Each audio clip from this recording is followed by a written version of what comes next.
to smoke genetically modified ganja? I want you to smoke the real thing. Me? I want you to smoke the natural herb. Sweet. Some call it marijuana. Sweet. Some call it sesame. Sweet. Some call it lamb's bread. The tea. And some people call it... Welcome to another edition of the Adam Dunn Show. I'm your host, Adam Dunn. I'm Dave Charnick. And we are live in the studio. Well, we're physically here. Are you not live? I'm live, but... Are you half live? Oof, Came in dragging ass from Vegas. damn. Dragging ass. Yeah. Damn. Wow. Damn. You know what? The largest discrepancy between incomes I've ever seen in my entire life. Like, you can walk 5 minutes and go from billionaire chalets to... I mean, their only possessions are what they can fit into the shopping cart. Mm-hmm. It was horrible too. I mean, just absolutely horrible. Welcome to America. Yeah, but Planet 13 and Reef dispensaries are open 24 hours a day, right across the street from each other. No, it's nuts. Right across the street from each other. I mean, they actually are. They're like violating the McDonald's principle. Like the McDonald's would always put themselves across corners because they know people won't turn around when they're driving. If they see something they like, they want to go straight. You know, it's like they feel like it will change. So I wonder how Reef is doing. But yo tips on the shelves at the registers today in Las Vegas at Planet awesome. 13. And they were excited? I mean, as far as like they understood what the product was, or they got... Yes. Well, right. Didn't we? We've talked about this ad nauseum. Bud tenders are the most turned over position in the entire cannabis industry. So it really is, you know, just because I did that today, by next Tuesday, they could have 30% turnover. Trimmers are high up there. Yeah. Oh, yeah, that too. They burn out. The trimmers burn out faster. So trimmers figure out that they're in hell. They're like, no, my back. This is no fun. Yeah, this is, what have I done? Yeah. And then with bud tenders, it's more, I don't know what their turnover. But they're from Vegas. Oh, that's true. So they are used to dirt and crime and just, you know, the life where people wake up, roll out of bed, and just get drunk. I mean, they understand it. So when you brought up the concept of pass the joint, not the germs, you know, hey. Were you doing all catchphrases the whole time? I was trying. Terps, not terps, and all that.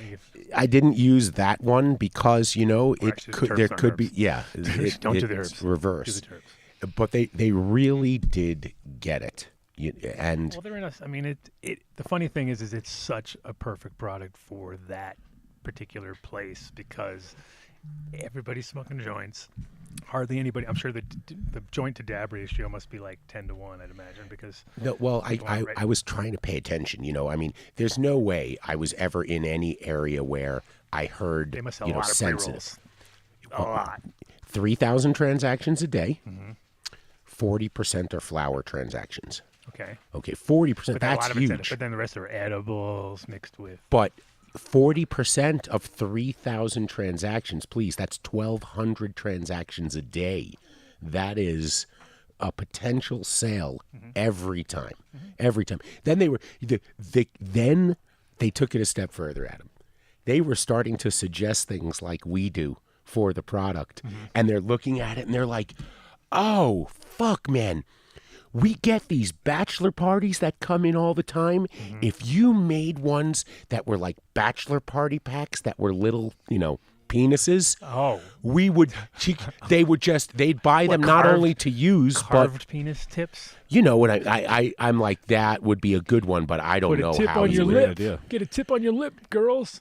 Maybe you could just get it, you know, lasered on the side, but it would change the whole, you know, the dynamic of it. I mean, well, I hope you guys are listeing, but they loved it. Here, suck a dick over here. Hey. I will take you know you're one. Sucking a dick right now. Like, what? No. I will give myself one ding. What happened? I failed to truly emphasize mentioning that you open it up from the rubber end. They'll figure it out, you know, they'll go to the bottom, but it's always, that's the side you open it up from. And that's my only ding. Now, did they did you get branded ones already or no? No, I'm letting them work that out. Yeah. I think it's going to have to be a volume decision. Sure. But yes, talk about a company that loves seeing their name in lights. Well, the thing is, holy shit! If they do that, I think, brand them, give them away, and take it off your taxes. I think that's what they should be able to do, because they could do it as a marketing tool, and then they would guaranteed push through a lot, and they We would could have do that you mean like a campaign to get it out, and then you roll it back, and then you charge for them. Yeah, I just think exactly. Well, no, that's the thing. You give them out, and you don't give them out forever, but you give them out for Sure. like the first whatever, And the thing is, they could definitely write them off. I think as a promotional. I made sure to put one in every all about the bartender's write-offs, hand. guys. Yeah, If tax you can- write-offs. It's a write-off. You you sound can- like Kramer. If you can figure out a way, then it's worth it. Especially when they're talking, because the key is like, this is the product, as we've said a million times. You don't realize it until you're using it, and Right. then you're like, okay. So it's like, or Yo Tips should make like single ones and just give them out like that. They could do that too. Globby, will you do me a favor, even though Mark checked ahead of time to make sure that the prima donna co-host, not Adam, had everything he needed for the show? I left the rolling tray in the thing over there. So we have another eclectic show. No, we're not so eclectic. We're going towards the time of conventions. It's like September rolls in, and then all of a sudden it's October, November, December, back to back. So this year, MJ BizCon is actually going in 2 months. It's in November and December. Right, the 28th, 29th, and 30th. Well, no, 29th, 30th, 1st. Right, 30 days past September, April, June, and November. Yeah. Yeah, there we go. So they're going into two months. So, but it's Do they get credit for 2 months of... I guess. I don't know about that. So we have Chris Olson and Chris Casacchia coming on the show later. Chris Olson is in charge of content there. Is that what I believe? Honestly, I saw the email and I just pushed forward when I got it in Vegas. We were going to have on Pam Davis, who is the new executive director or CEO, but I'm pretty sure probably she watched the show and saw what we need to send two other people. Do not send me to these wolves. Yeah, can't do it. No, can't do it. no. So no, but I liked your. Did you even write that in the description? MJChrisCon. Of course. Okay, that was great. It was a no-brainer. Yeah, that was really good. And how was your week, Mark? I saw you walked a marathon, Hold young on a man. second. We haven't even finished. Great. We haven't finished We haven't finished? introductions. Oh, what else we got? We also got Peter coming. He's in the studio, but he's Peter. Is he digesting his food? Did you order? Oh, it's coming soon. Okay. Yeah, it's coming. So we got Peter in from Terrapin Care Station. We were supposed to have him on, I think, about 3 weeks ago or something like that, and totally spaced it out. So this is a makeup show. Originally, we had it booked for the whole crew, but apparently it's just Peter on his own. They must have seen the show too, and were like, "I don't." That's what happens to people. That's what we tell them. First thing you want to do is don't watch the show watch the before you show. come on, because you won't want to come on. That's how it works. You don't edit? What do you mean you don't edit? What if I say something wrong? Oh fuck! Mark. Well, that's usually Mark's job. We tell him to tell people don't watch ahead of time, and we don't do a pre-interview.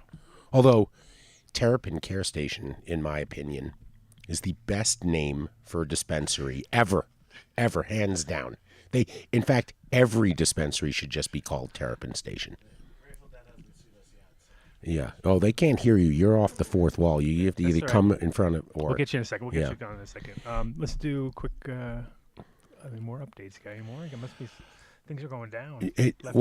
There is some serious dialogue back and forth about deschedule, reschedule, and even people are jumping on me. They're like, "You don't know what you're talking about with deschedule either. It's no fucking can of worms." And I'm like, "Wait a minute, can of good worms, gummy worms? What was it? I mean, can of worms is bad. I get it, but they were like, you don't see what's coming." I'm like, "How?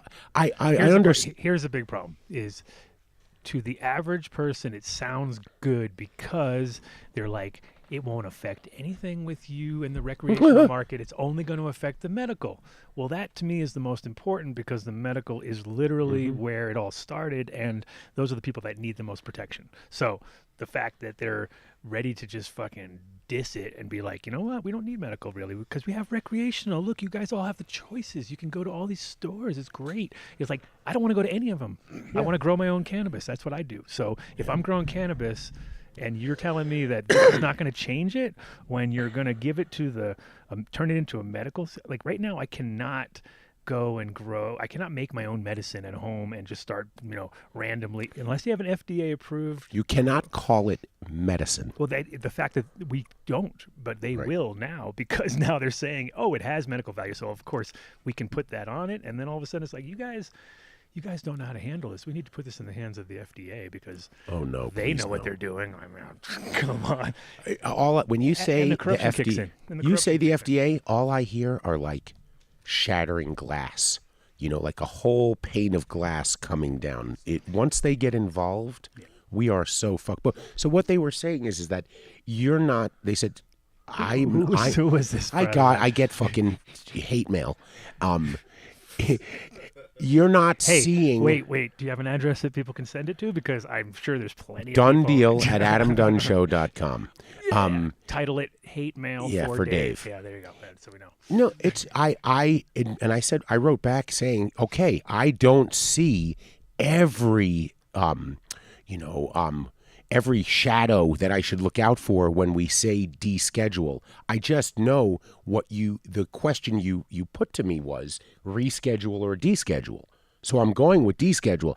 Did I say it was the absolute perfect fix for a completely broken system that is built upon a military police industrial complex making us criminals for decades? No, but that's what it is. There is right now two choices that they're giving to us. If you have a third choice that we could put out there and start dialogue on, by all means, please tell me what it is. But we don't have a model of another country that's had legal cannabis for generations and go, hey, why don't we do it like Uganda? Because they've just got it down. We're breaking trail here. So did they give you any indication of what the so-called things you didn't understand about descheduling, like, because it's absolutely not going to be worse than reschedule, guaranteed.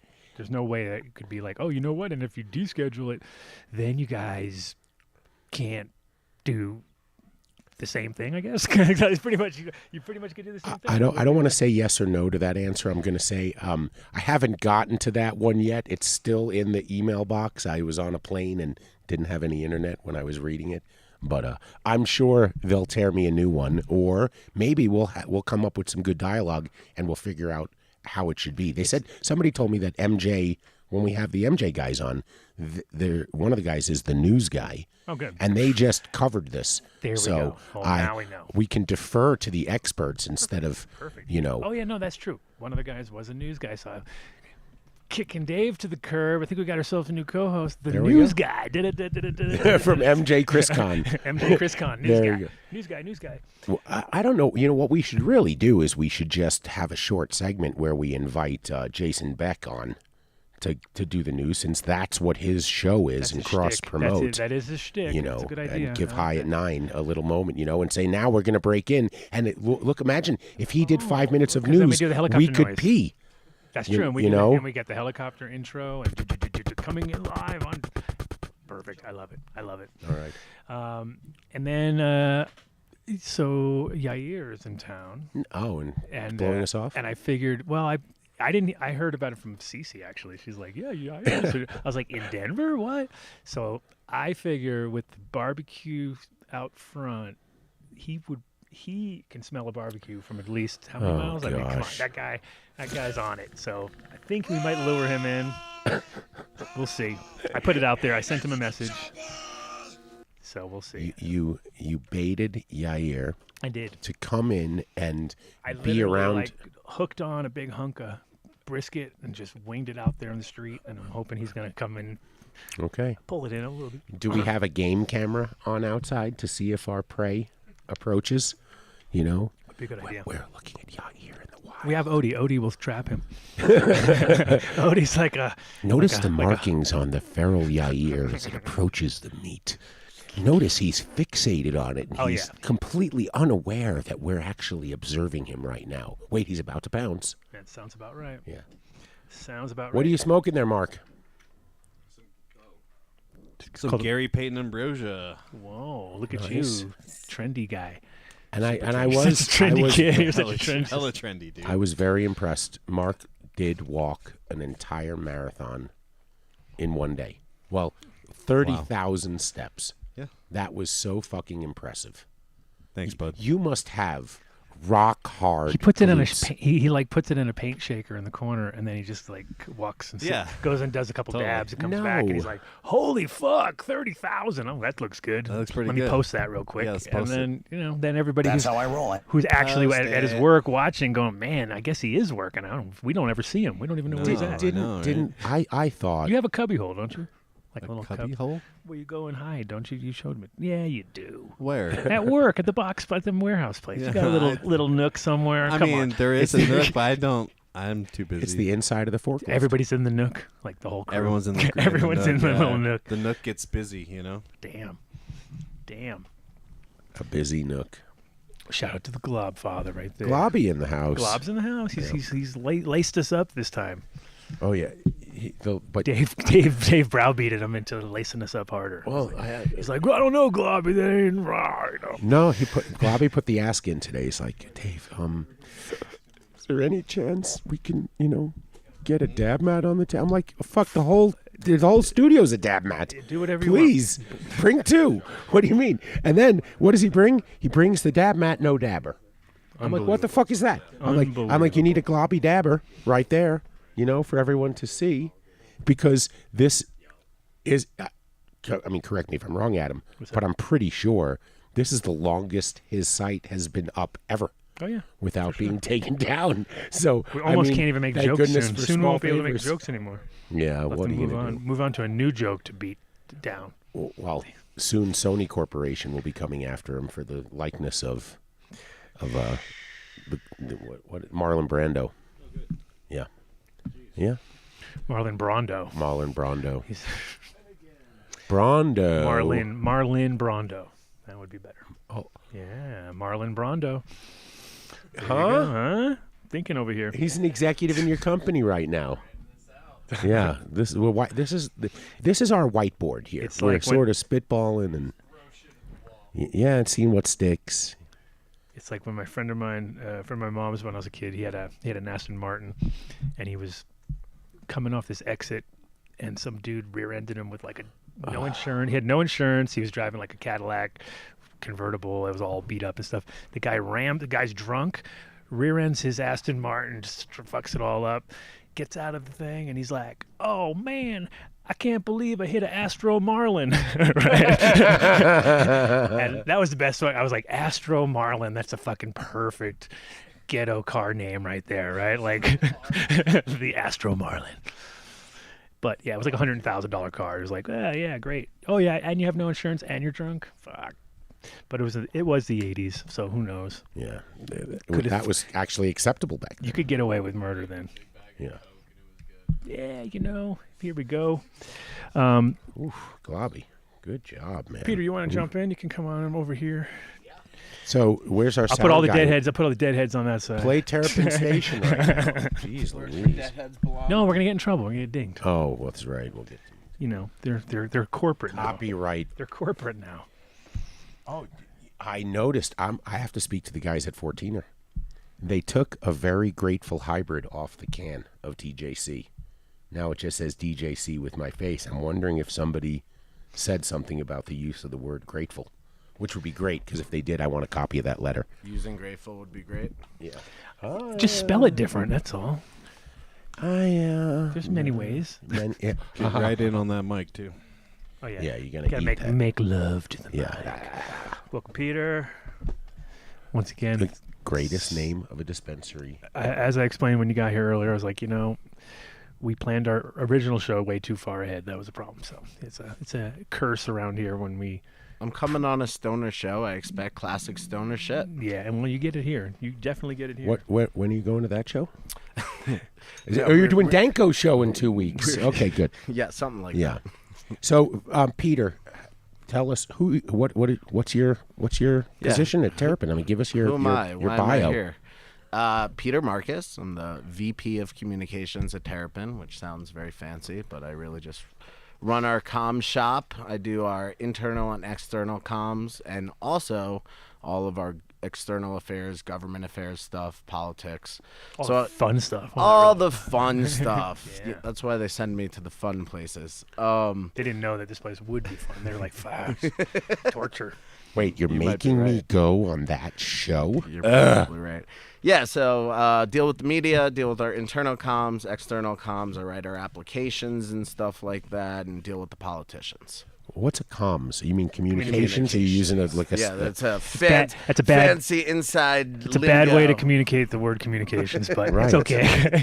You got to know insight. Like, It sounds very policey. You know, Well, it's I'm like- on ComTac 1. Get ready. I see a guy. He's Code got green, cannabis. code three. Code green. I Code mean, green. it's quite literally, the cannabis industry is funny because people kind of go along with things. They don't know what it means for a while until one day they feel like, kind of like, dude, what the fuck's an MSO? And you're like, oh, that's a multi-state operator. Like, I've It's been the end of the wondering, like cannabis people have been industry. wondering for like a month, you know what I mean? Because I keep hearing it, and then people start, Evil. and then people start to use it more often, and then it becomes part of the vernacular. But for a little while there, it's always like especially because we're all like kind of feel stupid asking sometimes when you don't, you should know this, but you know, it's a way to make everything. I mean, people do look at the MSOs as evil, like you're saying, but it's comes down to the people who are involved in it, right? So it's like some are doing it the right way, some are not. Yeah, it depends. Depends where the money comes from, really. That's the number one thing, and where it's going. Depends on where the money's going. And where it's going, Yeah. exactly. Where it came from, where it's going. What you're doing for the community is really, to me, what it comes down to.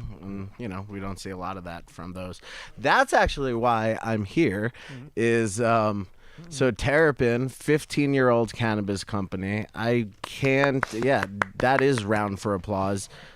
We have to be one of the only from the original days that have remained privately owned and done this thing our own way the whole time. We never went public. We don't do shareholders. You know, it's been owned by Chris Woods, who's a legend at this point in the industry. You know, people have their opinions about us because we've been around for 15 years and have walked our own walk, but we did it our way. Yeah, I mean, you're going to take flack no matter what. And also with the cannabis industry, has always been like, you know, it's tear down the anybody above you, you know what I mean? And that's just the way it is. Well, it's find a squeaky wheel and complain about it and focus in on that instead of all the good. I had over the plague time, I patronize. The curbside delivery was amazing. I mean, you were first. I mean, it didn't take but like 2 days. Yeah. and it was on. That was actually a whole funny thing going on too. That was like the start of the pandemic, obviously, and we were like, it was during that time when we weren't sure about the essential status thing at the time, and like you remember, like Denver, like prohibited it for like hours. 2 hours. I was on the phone. I'm texting with the mayor's office. I'm like, you guys are crazy. I'm like, there's gonna be fights in the street, and like, sure enough, there were fights in the street, and it was like hours later that they were like, we got this wrong. We got this wrong. We got to take this back. I think they found that there were people online at liquor stores too, around the block, and the owners were saying, if you're requiring us to like stop selling at midnight, there are people outside that we're gonna have to turn away. Yeah, it was. a It's gonna safety be thing. bad, okay? And yeah, 2 hours. That's all it took. And I like all the priorities we got here. Fucking, we need alcohol and weed now, stat. Otherwise, we're gonna die. I mean, times of crisis. No, it was Yeah. definitely that moment in time where we could definitely see the. I mean, you didn't drink over the pandemic, not once, huh? Well, I wasn't you didn't drinking break it anymore. all. I know you're not, but nothing. At no point in time did you go, I'm "Fuck bored. this shit." Fuck this. No. I'm glad I wasn't drinking during Good. the pandemic. That would have been terrible because I was sure would have been like a instant downward spiral. Been like, well, guess we can drink. Like that's about all you can do, you know. Just got to try crack, you know? I mean, what the fuck? So when did you first join Terrapin? I'm there 6 years now, and prior to that, I was a newspaper reporter. Speaking of the news guys, so if you guys are looking for an opening, That's what That's who? No, wait a minute. Well, we just talked about it, Chris. No, but there's a different. We have another newspaper reporter coming on. So I wonder if you guys know each other. No, yeah, maybe. I mean, honestly, there's not that many reporters left in the world, so probably. Tell us about that. What on air? I was like everywhere. TV? I was a reporter in Colorado for a little over a decade. I was a State House reporter. I last left off at the Gazette in Colorado Springs. I was the senior State House reporter, and we started this thing, ColoradoPolitics.com. Before that, way back So, in the so that's good. You were there during the peak of the whole transition, which is awesome. So yeah, I was gonna say even way before that, I was at this free little daily newspaper called the Denver Daily News. It's gone now, but it was a cool little thing at the time. And from that, we were like the only ones covering weed back in 2005, 2006. So I remember when like Mason and all of them had their first press conferences about legalizing it in CU Boulder and Denver and stuff like that, way before the statewide stuff. I showed up at their press conference and they were just so fucking grateful that anybody showed up, Right. And like you fast forward to 2012, I was at the watch party for when A64 won. You had reporters from like Japan there and Russia and shit. It was cool. I have seen it grow. Yeah. Yeah, that was. I mean, we had a party because we had the Hood Lab back then, right? And Totally, so, man. And then we had we had I think we had Bloomberg, CNN, For sure. Everyone. everybody was- MSNBC. and they were all like in this. They were all in our spot, and it was just funny because I was laughing. I was just like, these guys are like they're setting up all this equipment and everything, and then it's just like a bunch of dudes doing dabs, and they were just like someone would do a dab and 50 cameras would come on. Right. Crazy stoners. Where are the cameras? Whoa! And the funny thing is now we all like are embarrassed almost because it was all hot dabs on fucking titanium fucking nails, and it was, a different It time. looked a little grosser than it needed to be. We didn't fucking know anything. And it was all torches. Everyone had torches too, right? So it was like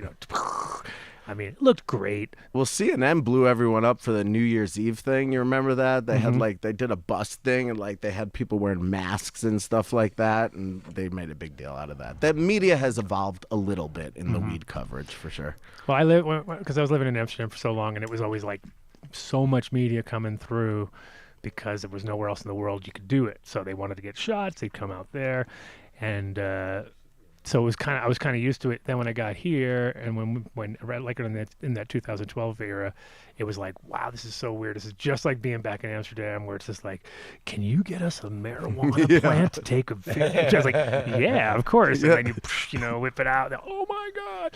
And it's like, yeah, we had a plant because there was a point in time where we had kind of like a Dutch Oprah style show, and it was like they needed a plant. You get a plant. You get a plant. But it was one of those deals where it was like super conservative television, and we're in Holland where you think that it would be easy, but they were like, we're having a really hard time locating a plant. And I'm just like, oh, no problem. So I brought a bunch there. Then I was like, later I was like, you could probably do a whole service where we're just like a prop department, and then you just happen to have them in all phases. Oh, you need a flowering plant? I got you. Oh, you need a veg plant? Got you. Clone? Got you. And it's like at a certain point, they probably have to die and maybe get New ones. Maybe get smoked in little small fires or something. But yeah, No, they don't die. We were recycling them for but we literally had like one plant that we had on like 4 different shows, and I was like, this thing needs its own SAG card. Now this plant has been on more shows than a bunch of others.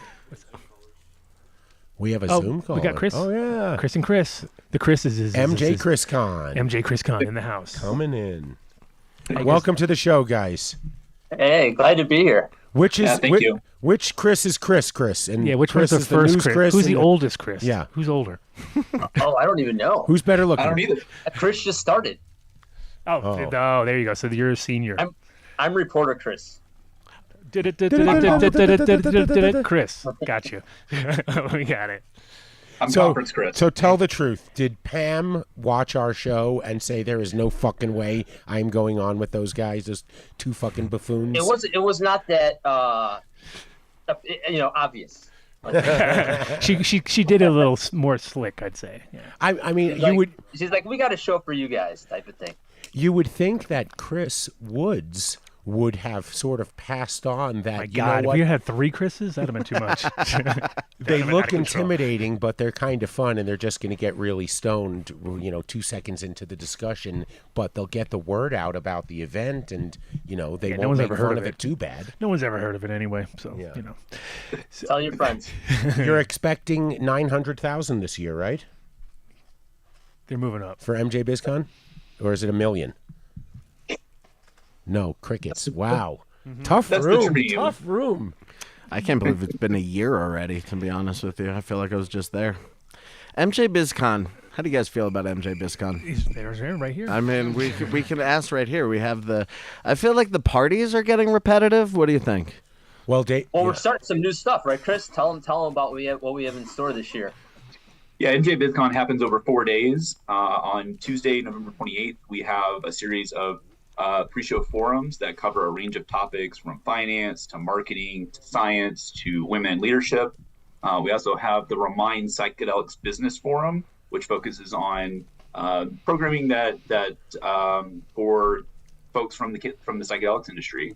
So those. And then we also have the programming that we do over 3 days, from Wednesday to Friday, November 30th to December 1st. And that covers a wide range of topics from cultivation to manufacturing, lab services, retail, and then business services as well. So that's over 50 sessions, over 100 plus speakers. So amazing content coming your way. Awesome. And so we're going to have a Remind rep on next Friday.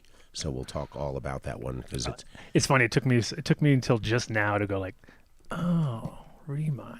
Oh, But I know on the party now I kind side, of get it more. We're That's doing good. our own award show, right, Chris, this year, and then we're also, maybe doing something at the hotel in Las Vegas, where possibly with the consumption area. So we're definitely introducing new, cool That'd be dope. things that we all wanted to be a part of, I think. what's at this? the end of Tell us about the award show. Is that in conjunction with David Tran Oh, and that the is David Tran. MJs? That is David Tran. Okay. Yeah. But and we gave, just truth be told, we gave David, who we love, a little bit of shit last week, or I did, because Oh yeah. That's it's being held at the Palms. And if you go to your, feedback person at MJ BizCon, I filled out a handwritten card in 2011, when you guys asked for feedback saying, please separate the alcohol out of the whole event. Why are you looking to get our brethren all drunk? And then as soon as somebody pulls out a joint or a vape, they get booted or told to put that out. And so when he told me that the Cannabis Awards event show is being held at the Palms, I asked for a little clarification from him on are they going to search people, take vapes, and so I throw it to you. Well, he guys. left it at. It's up to them, and I'm like, oh no, we're back to the same old grind, like, you know what I mean? So we all have to hide our shit and be all sketched out, and it does make it complicated. I'm not too worried about that myself, but I don't know. I'm just speaking solely on, personal opinion. Mm-hmm. I love the fact that you're doing awards. Don't get us wrong. I mean, and the honor that we're nominated it felt really good. I mean, it's like one of those warm fuzzy moments. Well, congratulations on the nomination. Thank you. Hey, watch now that we just said that out loud, and suddenly, if you go to the voting page, we're gone. Just dissolved in front of us.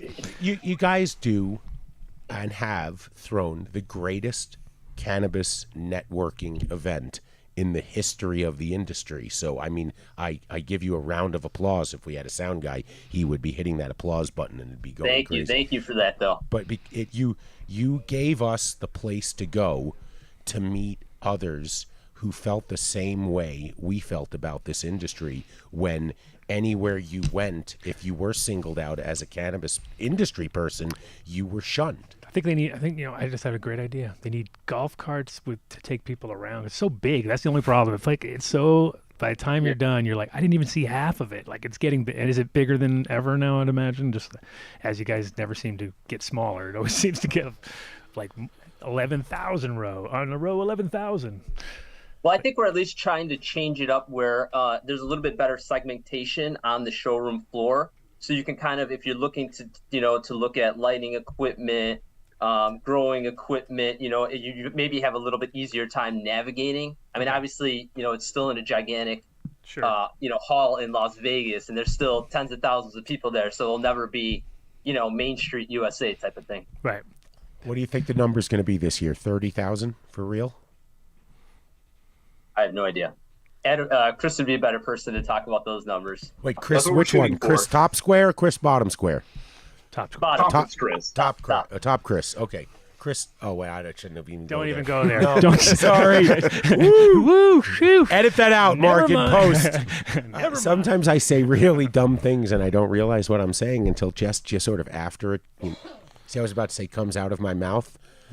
But Anyway, Wow, he's digging himself deeper. into the wait. God, Globby, how you? All right. No, the floor is yours, guys. Tell what's new this year for MJ BizCon. I appreciate the fact that you are putting like-minded industry businesses together because That's a good move because that makes it a lot easier to kind of I'll see you in the lighting zone in a while and not have to kind of pick and choose and try to hope you can find them. Well, I think the hotel is really interesting, Chris, right? I'm not sure what we can disclose at this time. But I think that's definitely going to be one of the biggest new features that we have this year. As far as social consumption, there are plans in the works for things, parties and that kind of thing. I don't know if it's not official yet, so I don't know if we can put it out there publicly. But there's things that are in the works that we're really excited about. Are we going to have to come find you to get the golden ticket so that we know where to go in Vegas? Oh, you guys will know when it's time. You guys will know for sure. I don't even know what I'm at liberty to say, honestly, because I handle the news side. So. I'm probably talking out of place in a lot of this conversation. It's all right. We can tease it. There's things on the way, and It's just us guys talking here. Don't sweat it. And the entire internet. Oh, at least. We're shadow banned. Don't Ever worry. since the Cheech and Chong episode, it's okay. They're trying to limit our access, so don't worry. It's okay. It's just us here. Four of us. So speaking of news, we were talking earlier about the whole deschedule thing. We figure you're probably all over that, being a news dude. What is your perception of what? I mean, I know my stance, but I'm coming from a grower's point of view, which is different than a consumer's point It's of not view. enough, right? Oh, it's a terrible idea. You just Yeah, yeah. And never take the first deal anyway. That's always the number one rule. Well, I mean, at least it feels like at least now the conversation is at least moving in some direction that it wasn't before. I mean, it looks like they're going to have a markup, which obviously is essential to getting anything done. If you read the tea leaves, it looks like the DEA will take, the health department's suggestion on reclassifying. It's still not nearly enough. We all know that. We need full legalization. We need mass retail, mass availability, mass access, less restrictions, less taxes. But again, I feel a lot of times we forget where we came from because 10 years ago, we essentially had, one state, two states that were legal. Things have changed so dramatically in a short period of time. And I think we forget about that because a lot of operators are just going through so much shit right now and they're continually being burdened. But I think we just need to take a step back and say we've gotten pretty far in a pretty short period of time that a lot of us probably never thought was going to even happen in our lifetimes. So I think, if we think about that, it helps us at least kind of move forward in the day because I know everyone's struggling out there for the most part. Yeah. No, for sure. I mean, it's definitely if you know people that are in the industry, most of them, there's a lot of people that are down and getting out, and it's definitely not the time to take away, even in my opinion. I mean, obviously people want to be more safe and they think, but really you got to work pretty hard to get in trouble these days. It's getting like we're normalizing it on our own without the laws having to change. The only problem I see is that putting it into a medical category and recognizing the medical benefits of it, but at the same time sort of takes away the system we've already built, you know what I mean? Because now all of a sudden it becomes official medical thing, and that's where it gets scary. And I just don't. I mean, do you really think that? I mean, the federal government has basically not touched this for 60 years or something. And now, do you think they're going to go in and come up with this whole new, regulatory? I mean, I just find it hard to believe, and I feel like that'd be such an undertaking that would just set the industry back pretty much the rest of our lives. That I feel like there's going to be a lot of handing off to the states type of thing. But again, you know, I mean, it's what a the hell do I- double-edged sword is what it comes down to. And Yeah. so let's talk about a few things that happen with rescheduling, because now we're in my world. Ooh. And when it, Peter's world. and it's as double-edged of a sword as it gets. So first of all, if they do reschedule it to 3, 280E goes away. That's good. It's good, but who's it the best for? It's the Pharmaceutical industries. Well, forget it's best for a lot of larger cannabis companies right now that don't have access to capital. Capital is froze up in the industry. Nobody wants to invest in the weed industry right now. I mean, for obvious reasons, it's on a huge decline, all of that. As soon as you make 280E go away, you have a flood of capital that comes in. True. You have a steroid injection to a bunch of companies that are very large, too large, they got too big. Half of them are facing bankruptcy and stuff. Now all of a sudden they have money to I can just see the mail. I can see the how many Ferraris get bought. And I'm like, oh man, we got money again. now there's For a, anybody out there who doesn't know what tax code 280E is, you can Fair. look it up, but the long and the short of it is you individual businesses operated at an effective 80% tax rate. You cannot take any small business deductions, any cost of business deductions. You can't write off things that any business would have the opportunity to write off under the tax code because of the cocaine dealer who successfully won a case against the federal government because he itemized everything and paid taxes on his cocaine business. Because he was really amped up, like he was writing everything down perfect. Oh man. So if you flip that and take that out, and now you're dealing with maybe a 10% excise tax, now the fat cat money people look at saying, well, I can put my capital to work. So you're talking about a ton of money coming in. That's good and bad. Like I said, Main Street cannabis is suffering right now. I think everybody knows that. And so it's just an opportunity at that point for a lot of more expansions. You know, Terrapin actually kind of opposed a lot of the publicly traded companies' bills in Colorado and whatnot because we were afraid that what it was going to do is it was going to have a lot of the bigger guys come in, swallow up, buy it out. And sure enough, that's obviously what happened. So all you do is you accelerate some of that stuff with it. I'm not saying it's a bad thing. It's great. Like 280 should go away. It needs to happen. But I just think that everybody needs to stop for a second and just really appreciate that it's a major shift in the sense that the federal government is starting to acknowledge it, but it also has major implications for the industry. Pharma now has a door open to get involved. You talked about the FDA. That's not a little thing. Mm-hmm. The FDA having control over how marijuana is going to be, marketed and prescribed. Consumed. Who you want to talk about the potency conversations we've been having in Colorado, which were ridiculous, going to be so heightened when the FDA gets Look involved. what they did with alcohol, limiting proof, having different beer strengths, 3.5, 3.2, 5, whatever it is. We don't want it. So how do you jump forward and get to the point where we present to them with experts like the Chris's and yourself, the sort of the ask forgiveness, not permission mentality? What do we put there? Because we can't sit here and say we don't like any of the choices. What's the brain trust here? What would if you didn't have any barrier to implementing what you see the future of cannabis, what would it look like? Because if we don't know what that is, how do we strive for it? And I think that part. Oh, go on. No, I was going to say, I think that's why it's just so incredibly important that they need to really get industry involved in it from the get-go, from the jump. Like, states have continually made these same mistakes time and time again. I'm in Southern California. We've seen what has gone on here, right? And look what states do that came on after us. They've repeated the same mistakes over and over again. Regulation, local control is incredibly challenging for operators across the country. Local control, if you ask a municipality, will they have marijuana businesses? The majority will say no. If you ask them, will they have retail? The majority will say no. There's some states that, have actually prohibited local municipalities from opting out, so you need but again, you need industry folks in these conversations at the very root of policy making, because as we know, people that are not been in the weed game have no idea how the hell this works, how this has been operating well before I came here on this planet. And we need that, I think, more so than anything else right from the get-go, is we need industry folks in there. We're talking legacy people. We're talking folks from the MSO market, certainly on the medicinal side, because I think the medicinal side we forget about that because the conversation goes to recreational sales and more access, which obviously is important, that we all need anyway, but that's also part of this conversation. I think we need them to rely on us, to really kind of to have influence here when it comes to policy making.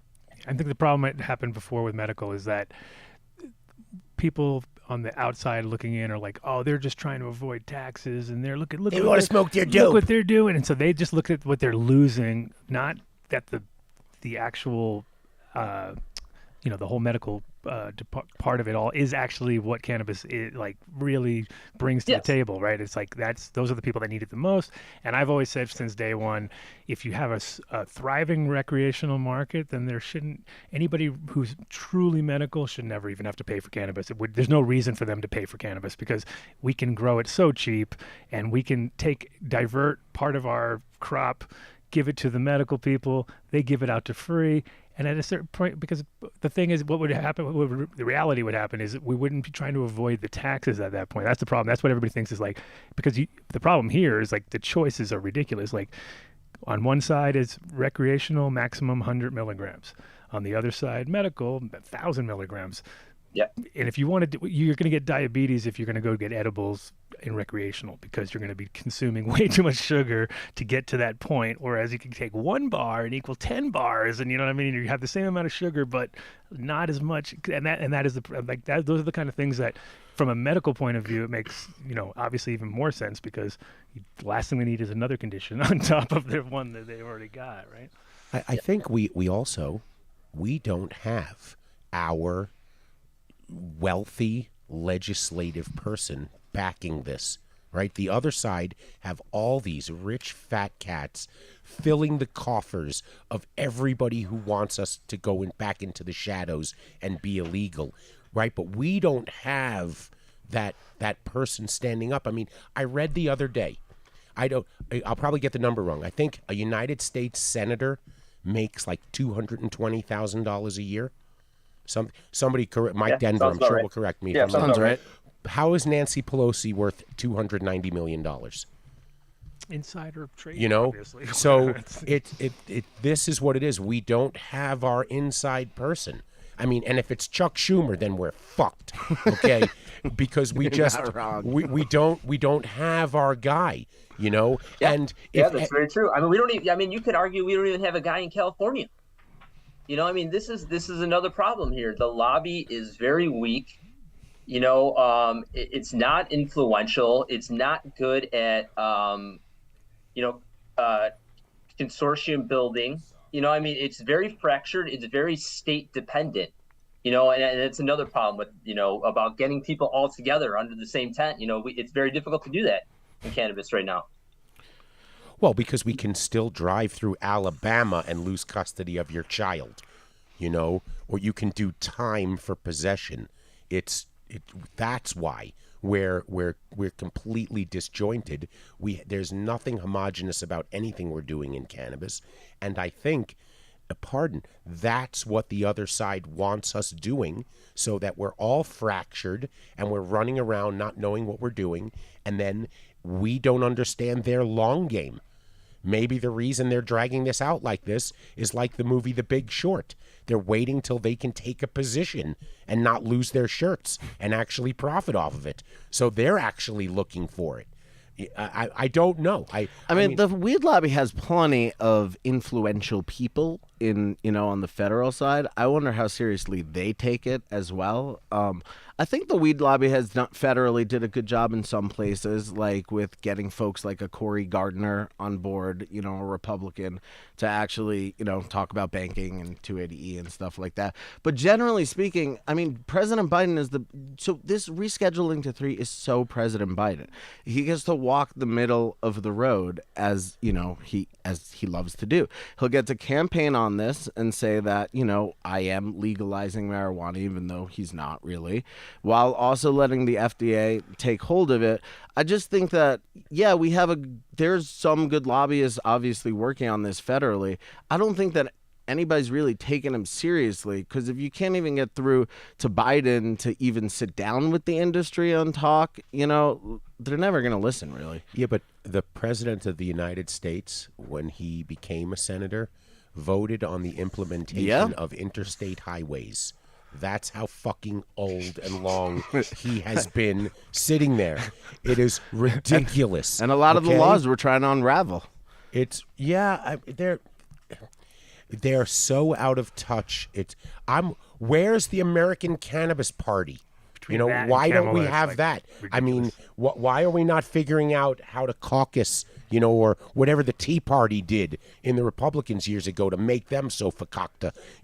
Where's our side getting the word out? Because I'm just cannabis politics. I don't follow Democrats or Republicans anymore. Whoever is best, Telly helped me with that. Whoever is best for cannabis, they're going to get my support right now. Okay? We need this. I lost my train of thought. You were gone. You were on your soapbox. You had it going. But the other side to the rescheduling There we sword, go. the other side to it is that there could be some benefits for smaller cannabis companies and mid-sized cannabis companies as well. I think a lot of places are looking to sell now. They're struggling with that. It makes, that more attractive, a little bit more security. So, like I said, it goes both ways. I think it's an incremental positive step overall. It's just kind of weak. Yeah, and I don't know. For me, it's sort of like I look at always these deals are never the one. You know what I mean? Like you have to be able to know that and be able to say no, we're not going to do that. Let's come back when you have a better idea, because it's not. Because once it does get rolling, it's hard to push it back. Totally, can't get it back into. It's the 6 plants, 2 ounces again. They're going to throw that at us, and we're going to look what we did. What happened to our vice president? No one's talking about our vice president, who has notches in her lipstick case for like 80,000 people she locked up as the top cop in California, right? Then she said we will, under a Biden-Harris administration, we are going to, and what did she say, legalize cannabis. And then she giggled. You're like, oh my God. And then we don't hear from them for 3 years. Yeah. And this is the horse shit they feed us. This is ridiculous. And people are going to jump on it. They're going to jump on it. And MSOs are going to fucking love it to start. They're going to love it because look at this in Colorado. What do we have? 4 coffee companies? Right? I mean, there used to be a lot. Now we have 4. It is the way of business in the United States. Eventually, all dispensaries will be Terrapin Care Station. And that will be the end of it, I don't know about that. I just think it's the greatest. We're still name. kind of having fun in this industry, but that sounds like a long time. I mean, I'm actually curious, since we have the MJ Biz guys, have you guys been seeing like the impact to MJ Biz, like, people buying booths and stuff like that as a result of just the industry and kind of the stuff we were talking about? Sorry, I was a reporter too. That's amazing. Yes, I, go. I can't help You got myself. reporter on reporter. I can't help myself. You're going to be a regular segment on the show. But have you guys seen any slowdown I'm in the gonna leave that sales? one to you, Chris. Yeah, I think you see that in general in the cannabis industry, in the event space, with the economic headwinds that the industry is going into. But MJ BizCon, it is the premier event in the industry, and folks know, even amongst even in hard times, they still need to go to those shows. They still need to market. They still need to make connections. Sometimes more I'm now. not too worried about it. And even more now, probably, actually. And I think that some research has been coming out on there. International travel is pretty much back to where it was pre-pandemic. So that should also hopefully help just the trade and convention industry just in general. Mm-hmm. So I think and obviously at least there's been some progress. Again, it's been slow in some other countries. So hopefully we get some international. I know we're going to get some international visitors. There's no doubt about that. But hopefully we get more. This year than we've had. I know, but back when it was back in the hemp extraction days when everybody was going nuts, and there was just gigantic machines there and whole crews of Chinese people that didn't speak a lick of English, and you were just like, man, this is interesting. This is where this is going. But I mean, I feel like with the hemp slowdown too, that must have also affected as far as the because it was a moment in time where the momentum was going directly towards only trade show sort of vibed people because they were, looking for the biggest machinery possible and the like ball valves as big as a Volkswagen. You know what I mean? You're just like, holy shit, this is not your normal show. Well, wasn't there one show we saw, that CO2 extraction company, that it was so big at the time, I want to say it's like 2016, and it could produce so much oil that there wasn't enough cannabis being grown legally in the country to run the thing for more than like 8 days. And then the whole country's supply was done. It was all in oil, ready to go. And I'm looking at this thing going, you know what? Pioneers really do get shot in the back. I mean, this is, what are you doing here? I think to any trade show, I used to cover CES for about a decade. There's a spectacle involved in any big type of trade show. Sure. Whether it's, machinery or, flashing lights. I mean, sorry to interrupt. Spectacle. Shout out to Futurola. Oh, yeah. Applause to Patrick. Oh, yeah. They're a spectacle at all shows. Sorry. Keep going. In white booth. White booth, white pants, techno. That's it. That's the formula. That is my formula. We will play techno.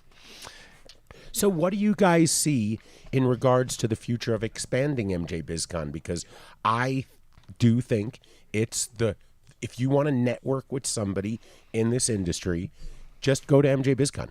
I mean, you can go to some other shows. I like Unpacked that George Jage does. But this is the one. I mean, you will see everyone. And then the flip side to that is, how do you do what Adam said? How do you figure out a way, if it gets too large, that everybody can actually interact with everybody? Oh, look at that, crickets. That's Chris also. I'm a terrible reporter. You would have been a great reporter. I'm asking the terrible question. Would have been a great reporter. No, you're making them think. They're like, fuck, now I got to answer something? Jesus. You need to be at MJ BizCon. Everyone knows that in the industry. You need to be seen. You need to go to the programming. You need to go to the after parties, all of that. So I don't have any doubt that we cater to all facets of the industry. We're already doing it, and we'll continue to get better at that. Do you ever think of possibly using the leverage you have as being the leader to just say to the convention center staff or to possibly another venue, I'm taking my business to a facility that will allow our brethren to consume the product they're here to promote? That is well beyond my pay grade. Same, but we could get there one day. I mean, this is a powerful community, very large community, and we very well could leverage that power in the future. But 30,000. The thing is, it certainly seemed like people out by the outside area. I was going to say, you could, if you themselves, quite literally, if you could make an arrangement that they could fence off an area outside with a nice black fencing so that technically you're kind of out of sight, you know what I mean? Because people aren't, like, you're not broadcasting it. But then if you had that with a person at the front and the back as an entrance to make sure that everybody there has their wristbands and they're part of the thing, there's no people just rolling through there selling weed or something, but that would be enough. All you'd have to do is put fencing and say, if you want to smoke weed, go behind that fence, and that's it. If you could get that arranged, that'd be like huge. That'd be like dramatic to the point where everybody'd be like, yeah, these guys know what's up. You know what I mean? All of a sudden the vibe would, because I mean, we do it anyway. We're all out there smoking anyway. It's not like we don't. It's not like we're. It's not like we're. Are people not doing that? No, it's not. It's not like when you walk outside, everybody's not smoking weed outside anyway. So if they wanted to, but a lot of it, is what the government says we can and can't do. So I mean, like we're bound by the rules of wherever we're at. So I mean, we're not going to obviously break the rules and then risk whatever the hell could come from that. So you need like special permits for that, which again, then you need local governments to be more in the game, so to speak, than they have been. So because money talks and bullshit lives in a trailer. Sorry, that didn't come out the way I wanted it to sound. You command. I couldn't even begin to think how much money changes hands in the cannabis community on a above board receipt basis during MJ BizCon. That has to command some leverage with those local governments. And so I would just ask that it become part of your vernacular and become part of the discussion of letting those people know that they need to get into this right now and start thinking about it, because you might just take MJ BizCon down to New Woo, right? Maybe New Woo would actually build a facility, right? That, they'd launch their event convention, business just off of building a facility for the first consumption-friendly MJ BizCon. We are trying to open up as much access to consumption as possible, and I can assure you those conversations are happening. But like Chris said, we do need to work within the confines of local and state law. But as much as we can, we are opening that up. All right, fair enough. And I think you will see some consumption areas, part of our, part of what we do. Maybe not, certainly not at the convention center, Sure. but in other areas. So, Yeah. I think we'll be seeing that this year for sure. Oh, I love it. And We're in it, man. We're in the same place you guys are, man. I mean, I've been smoking weed since I've been in high school. And I mean, Colorado's no shining example. Believe me, this is like the worst. So I mean, we live in the we're with you on a lot of these points, but again, there's just certain things that we can't do because Denver's just slow, is what it is. Yeah, it's not even that we can't; they just don't. We literally are in a consumption lounge desert here, as far as there's a couple places. I know. And they're cracking down a lot in Denver. They try to do it, and then it's like they just don't get it, and you're like these micro purchases, and you're not allowed to smoke your own weed there, and you're just like, dude, who wants to do that? And pay admission to go to a place to smoke their weed? You're like, this don't make any sense. It's just so many little things that are they don't understand the most basic thing, which is people who smoke weed are proud, especially people who grow weed. That's just the problem. People who grow weed are proud of what they grow, so they want to show it to their friends, or they want to share it with other people. They don't need to go buy a little microgram of some bullshit, because it's that's the problem, is that they don't allow them to sell other things to make money.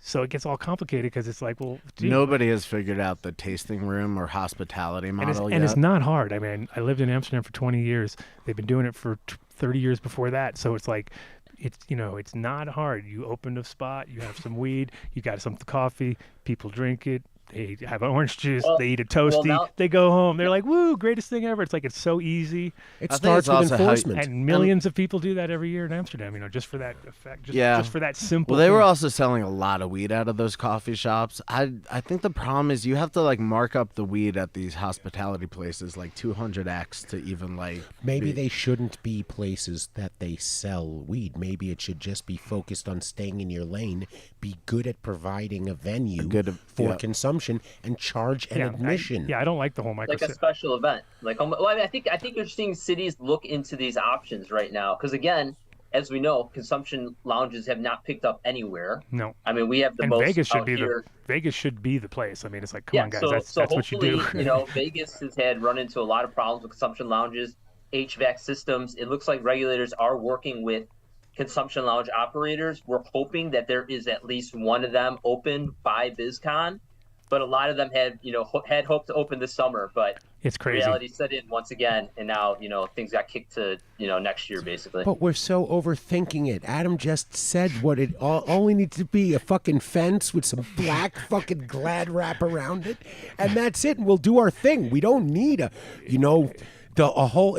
we just want to smoke weed together and not have somebody go, excuse me, down sir. on the ground. Well, excuse me, sir. You can't do that here. And you're like, oh, really? Okay. And then walk 10 feet over there and just do it. Can I do it over here? And it's not no one's not going to do it. It's literally happening in front of you anyway. And I just think it would be logical, because it would be for them, it makes them place look a little cleaner and easier. They have somewhere to tell people to go without having to be an asshole about it. Just be like, could you please step over there? Oh, no problem. Thank you. Cool. Oh, that was it. Great. We're all happy. That's literally what would happen. There would never be a fight. There would never be an issue. It's not like, and it's funny, because you go to a lot of places and they'll have a beer garden. You're like, oh, you got a beer garden. Great. Oh, really? Is this a beer garden? Yeah. Oh, and there's nothing good going on in the beer garden. It's just but sometimes that's where all the business is going on, because everybody wants to just chill out and have something, relax a little bit, and not standing, in the booth space at that time. It's like you know how it is. All the real deals are going down at the after party or in the cab ride to the place to go to the Spearmint fucking lounge or whatever, Spearmint Rhino or something. It's all about Vegas. Has always been about that. It's always been the ancillary things are really what drives it. So I think. I mean, the show's great, but you know how it is. The actual seal the deal. It's after the dinner or the bullshit and the club and the this. And I think I might have the solution, guys. Okay, this just between us, the 5 of us here. I got it. Move it to New York. They say anywhere you can smoke. Yeah, anything they do. you can smoke. So yeah, City Field even's got a designated smoking area now, I believe. If you move MJ BizCon to Flushing, I will be your fucking bitch. Think of all the good pizza for the you guys whole can event. have. Is that where you're from? Kidding me. Amore, my boys already deliver to. I was going to call it Shea Stadium, to City Field. Okay. You're a Mets fan. Oh yeah. I'm a Mets fan. Yeah. Okay. Wow. We can hang out. Two redheaded Met fans. Who would have thought from New York? Who would have thought? And deadheads. Oh my Right? God, it's getting out of control. I mean, you ever think of something like that to just go fuck you, Vegas? Book somebody else, and we're going to. Dave's we're hard. going to New Dave's York. riding hard on this one. This would be like. Well, it was tough. It was He's not letting go. He's not letting go. It was really hard for me last week because we had David on, and it's all hitting me at the same time that, I feel really honored. I really love what we do here. I hope we make people laugh and learn something. And to be nominated, I wasn't kidding you. It felt great, okay? But then to hear that it's going to be done at a casino that thinks I'm a fucking criminal. I mean, they really do. They take my money, but they think I'm a criminal. They don't even tell me to go outside. They say I don't want you here. So that's my complaint. I'm sorry. I've been He saying just that. came back from Vegas, so he's got the full. He's already been yelled. How many did I you was yell like, at? yeah. Do we need to talk about something? The Venetian security guy didn't say anything to me as I was standing there smoking, outside in the parking area. He just rode his bike past me 5 times, to just totally harsh my buzz. So I just went, all right, I'll put it out. And I put it out and I walked into the, back into the hotel. Show us where they hurt you. Yeah. Point on the doll, please, Dave. Yeah. It was right here in the jar. Yeah. So sorry, so I am that guy. Again, I love you guys. I love what you do. I would just, God, how do we find it? And you're the 2 most powerful MJ Biz executives we have right now, so you're catching my ire. So I'm a reporter, so I'm not. Oh no! Don't pass the buck to the other Chris. Nope. Because wouldn't that be something? I mean, could you see that in a crystal ball? Taking it to New York. I mean, it couldn't be in November, but let's find a time. Every 6 months now. There's a lot of considerations that go into planning events beyond the consumption. So, if it works out in other ways, I'm sure we would want to take it there. But, we love Vegas. We think it's a great place to hold MJ BizCon. Did you he just backslapped me? Yeah, he went, whoosh, wow, Dave's down. Well, the hard thing is Vegas is easy. It's like the place that it's like saying to somebody, "Hey, do you want to go to Hawaii?" And they're like, "Yes." You're like, you don't even have to tell them why. It's like, but yes, I want to go. And Vegas has that thing too, where people just know that they're going for business. Yeah, sure. I believe they market around that. So I'm pretty sure they do. Yeah. So, any other BizCon news to tell us about? Do you have anything? What do you want somebody out there who maybe has never attended MJ BizCon? What's the path to getting there? I think MJ BizCon is open to everyone. If you're a new entrant to the industry or if you're a veteran, we have something for everybody. And it's the place to be seen and make connections and strengthen existing connections. So it's a little bit for everyone. And I think it's a great time, is it not? 100%. I mean, a lot of people complain about what goes on there. Who complained? Outside, but is it not a great time? Is it not awesome to see people that we haven't seen from other? Yeah, parts it's of a the country? reunion no It's a matter reunion, what. right? Yeah. And not only that, business gets done there, which is the most important part about this whole thing. And we get to have a good time, and we get to smoke some great weed. But of course, could improvements be made? Of course, improvements could be made. It's a gigantic event. It's the biggest of its kind in the United States, and we're hearing you. We're listening, and we will. We're making improvements every year. I think, and not only that, I mean, I haven't been here that long, so I've only been here for 1 year, but I've been to them before that, and every year something different. There's some improvement, new features, etc. Yeah, I was trying to remember the year that there was 1 year I went 1 year, and it was kind of like. It was very suity. There was a lot of suits and stuff, and I was kind of like, whatever. And then I went another year after, and it was like the vibe had changed a little bit. Like it seemed like all of a sudden, and there was two sides. Like I was basically walking around, and I always ask everybody how it's going, and I'm more interested in the vendors than the people who are going there to see it, because the vendors, if they're happy, everybody's happy, right? Because it's usually like it. Whereas if the crowd's happy, but the vendors aren't happy because they're just like, the crowd's like, dude, there's so much free stuff. It's great. You're like, this is not the kind of thing you want. Whereas if it's the vendors are like, dude, I can't believe it. I killed it. Then you're Sold like, out for the next year. Then you're like, oh, okay. And so what year? I'm trying to think where it was. It had to be sometime around 15. Around 15 or something like that. Yeah. And it was where they had that. It was funny too, because the same year they had like that going on. And then they had it was the wardens. It was all the wardens from the prisons having they had like their yearly thing there, and all these guys were walking in with like broken arms and broken legs, and I'm like, what the fuck is going on here? And they're like, oh, it's the wardens. I'm like, so we have MJ BizCon and the wardens? Like, that's a fucking combo right there. It was a sheriff's. It was at the Rio. Oh, it was the national they were it was in a total the full regalia. It was like with us in the elevators. Fear and loathing or something. Yeah, no, it was that was something. Yeah. But I just want to say I am so appreciative of everything MJ BizCon has done. It, for me, who lived in fear for so many years about even saying what I enjoyed, and now you've created a forum where all of this really comes from that, right? This is just an extension of networking, what we're doing here, all right? It all started there, and now you guys have you invite podcasts in. You have a whole podcast row where you can like set up and do your shows there, which unfortunately we can't do our show there it's a requirement of what goes on, and we won't break the rules there. But I just wanted to thank you. I'm in your debt because we'll take any of that. We appreciate you guys, and we love what you guys are doing. I mean, we are rooting for everyone in the industry.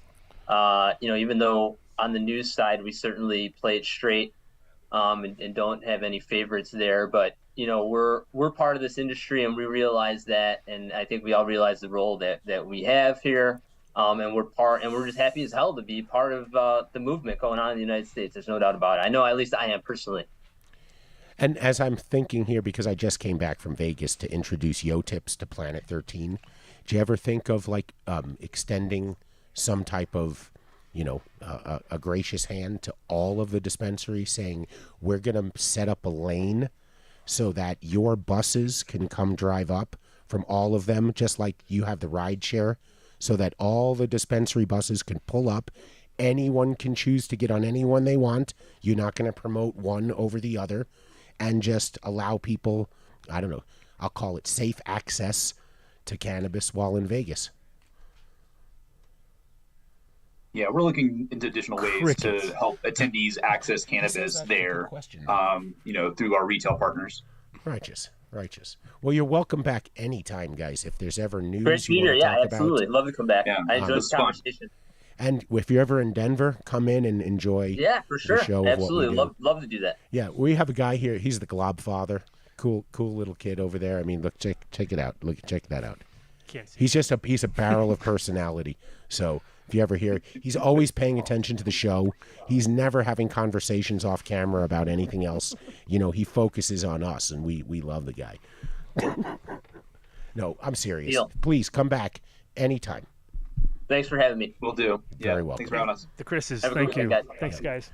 I Talk to you totally later. fucked. We went 17 minutes long with them. I was told we could only have them for 30 minutes. Were and we? I fucked it up again. Were we? Yeah, their professional test said you got 30 minutes from 5 to I 5:30. didn't realize we're on such a tight Sorry. schedule. Tight schedule. It's my fault. Peter, wait. Oh, Mets hi. fan? Oh, hi, Mets fan. Mets fan. Giants fan, though.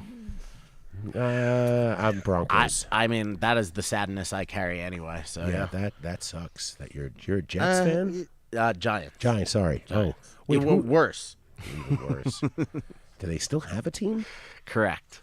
Huh. All right. Maybe we should just do Dab X. Do pay some bills. A bill. Two bills. Yeah, we can. I just want to say, I was on a plane the whole day. I made myself a cup of Ozo before I left the house. And you're all jacked up. This was the best cup of coffee. I fresh opened Guatemalan the Maria blend. Holy moly. Best anyway, Dad. Are you jumping around from Ozo to that? Jesus, he pulls up the thing. You start talking about Ozo. I'm on like 3 hours of sleep. You're trying to do all the ads. It's only said 5. making it happen. So I pulled out I guess. Yeah, You you did started great. talking about coffee. So go to dabx.com. You enter Dunn Deal at checkout. You get 20% off anything they have in the store. They are going to be coming out with the new, what did he call it? The little heated tool. The tool. It's called the tool. They also have the a little refillable cart that's available right now. You got to check these guys out. It is the most well-engineered dab rig, in my opinion, out there today. First hit tastes as good as the last hit. The reclaim path does not follow the same path as the vapor, and it kicks. So dabx.com, we love those guys. Yes, sir. Well, you already talked about it. Nailed Might as it. well do it. Just do it. They're the greatest coffee company I have. If there's another one out there, I'd love somebody to show it to me. It's hint, send me free coffee. They take beans from family farms that they forge relationships with. They travel there and they meet with them. They get to know their families. The beans are shipped to Boulder and they roast them. This Guatemalan right now, if it's still available, you should go get some. You go to ozocoffee.com. The code is DUNDEAL23, and you get 20% off everything. If you do like our friend Rosendogs, get the subscription. You don't have to worry. You won't run out, because running out sucks. That's right. All right, leave it there. We'll do more later. All right. It's early. It's early. Great. Knocking them out. We're just knocking them out slowly. Oh, yeah. Let's pander. Click the if you like what you're hearing, click the like and subscribe button. Fuck that. That was a long time ago. You should have done that. No, it isn't. Yeah? That is a misnomer. Oh, my God. Because I follow. Actually, I heard they just changed the algorithms now on fucking. I follow Brad not Owen. on YouTube, but on Instagram. It's like new algos. You gotta. It's Wait, so dumb. what? Oh, it's so dumb, dude. If you want to be successful in that sort of realm, you have to work like a dog. It's like you must do 5 a day, but no more. The algorithm is real. Oh yeah, and they just changed it the other day, and now they're like giving hints on what to do. So yeah, you're not supposed to do. No, hashtags are no longer cool. Like they don't even want Hashtag you, is spam now. Like now they're like, I don't okay, even know what to call it anymore. X, tweet.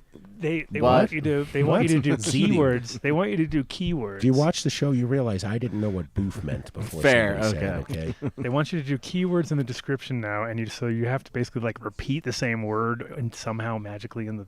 I don't know. It seems to me like everything's gonna sound like. Seems so hard. Beep, boop, boop, boop, boop. Follow the algo. So you guys want to talk about Terrapin? Yeah, that's exactly.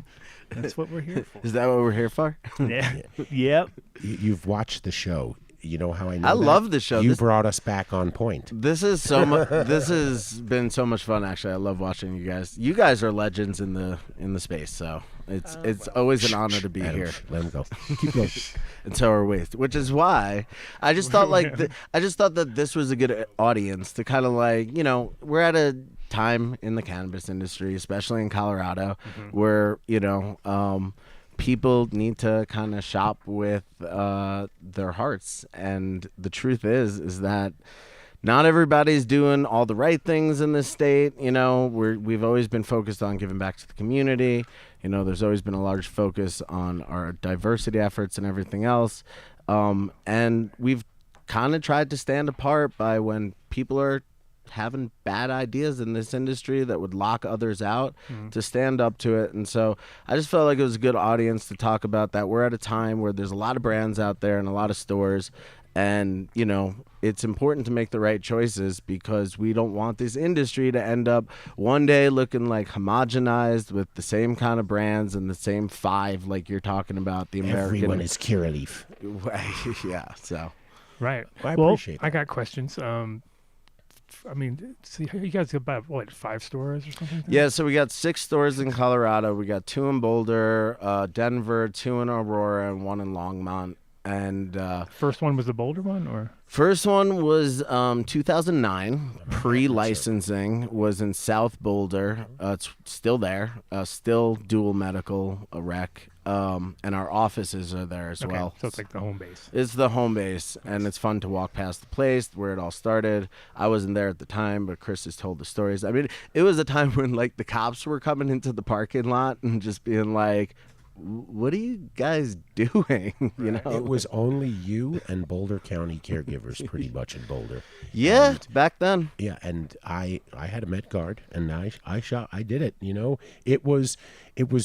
You're understating where it was. It's in, it's in this like where you would go to a dentist. You know, in like one of those little communities where it has the sign on there, and it's like In a 5 window. dentists. You know, that's what it's like, and you just pull up and you walk into this office building, and the moment you open, I hope I'm not saying anything I should. It smelled like fucking weed. You're like, oh and my you're God. like, oh, I'm so home. It was. And it was so new. It was I mean, like, every- this I is mean, happening. around that, because I got here in 2010, and it was very much the same. Like almost very few places. I mean, Greenest Green was like the tightest setup. Like they had like as far as like, this is what it should. This is kind of reminded me of a Dutch spot. Yeah. Was a little bit cleaner even. They had their vibe figured out. There were few places that felt like a retail experience. Yeah, You know, like, yeah.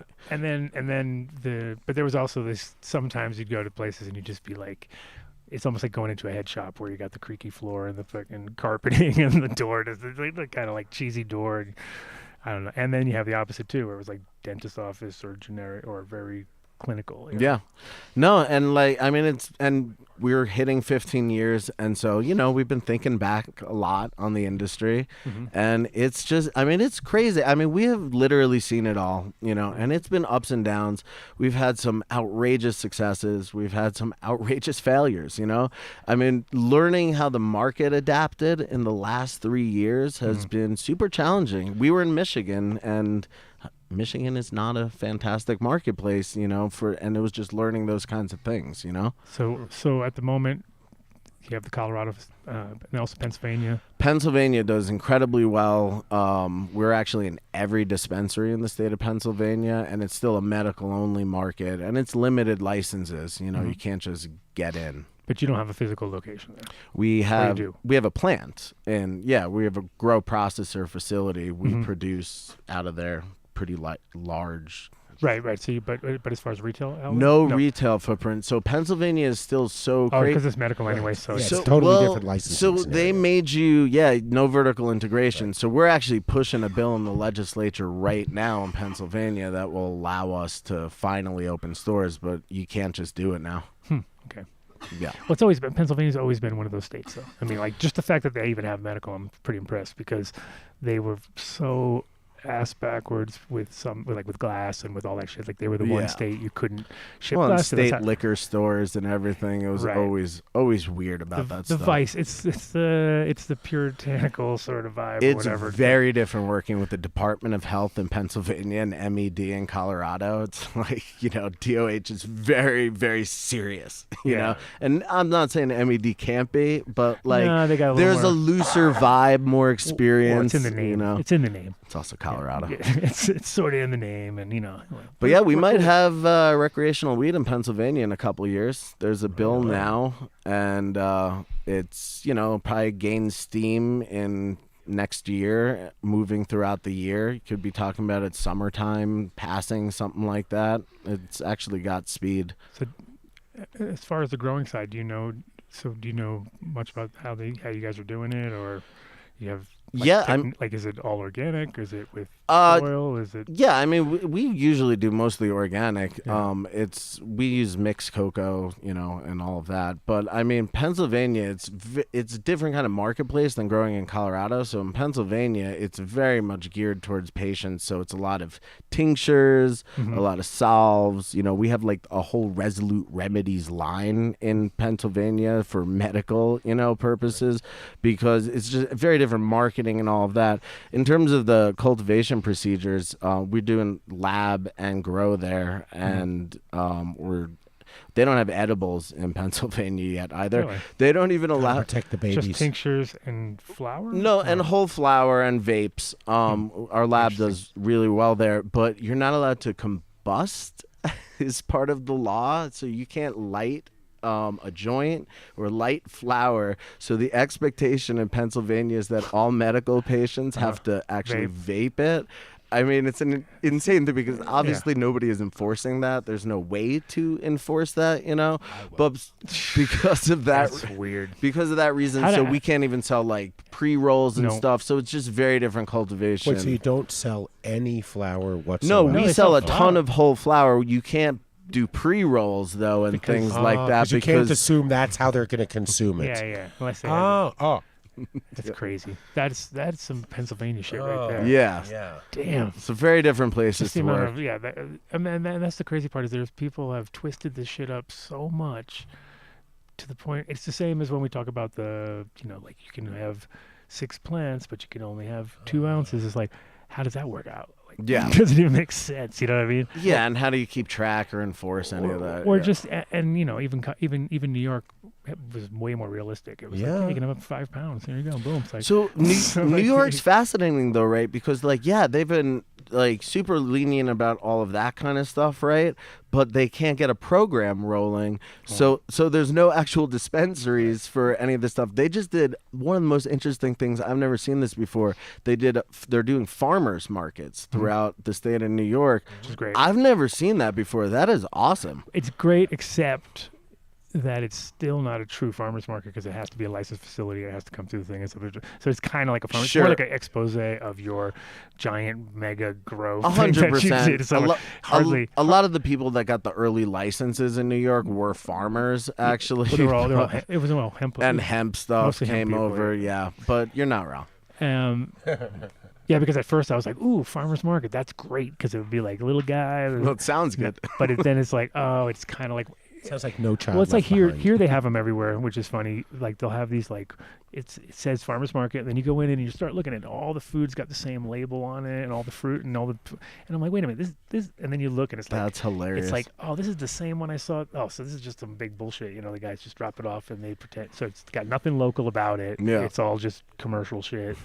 It starts with a 4, so I'm already like, dude, are Yeah. you kidding me?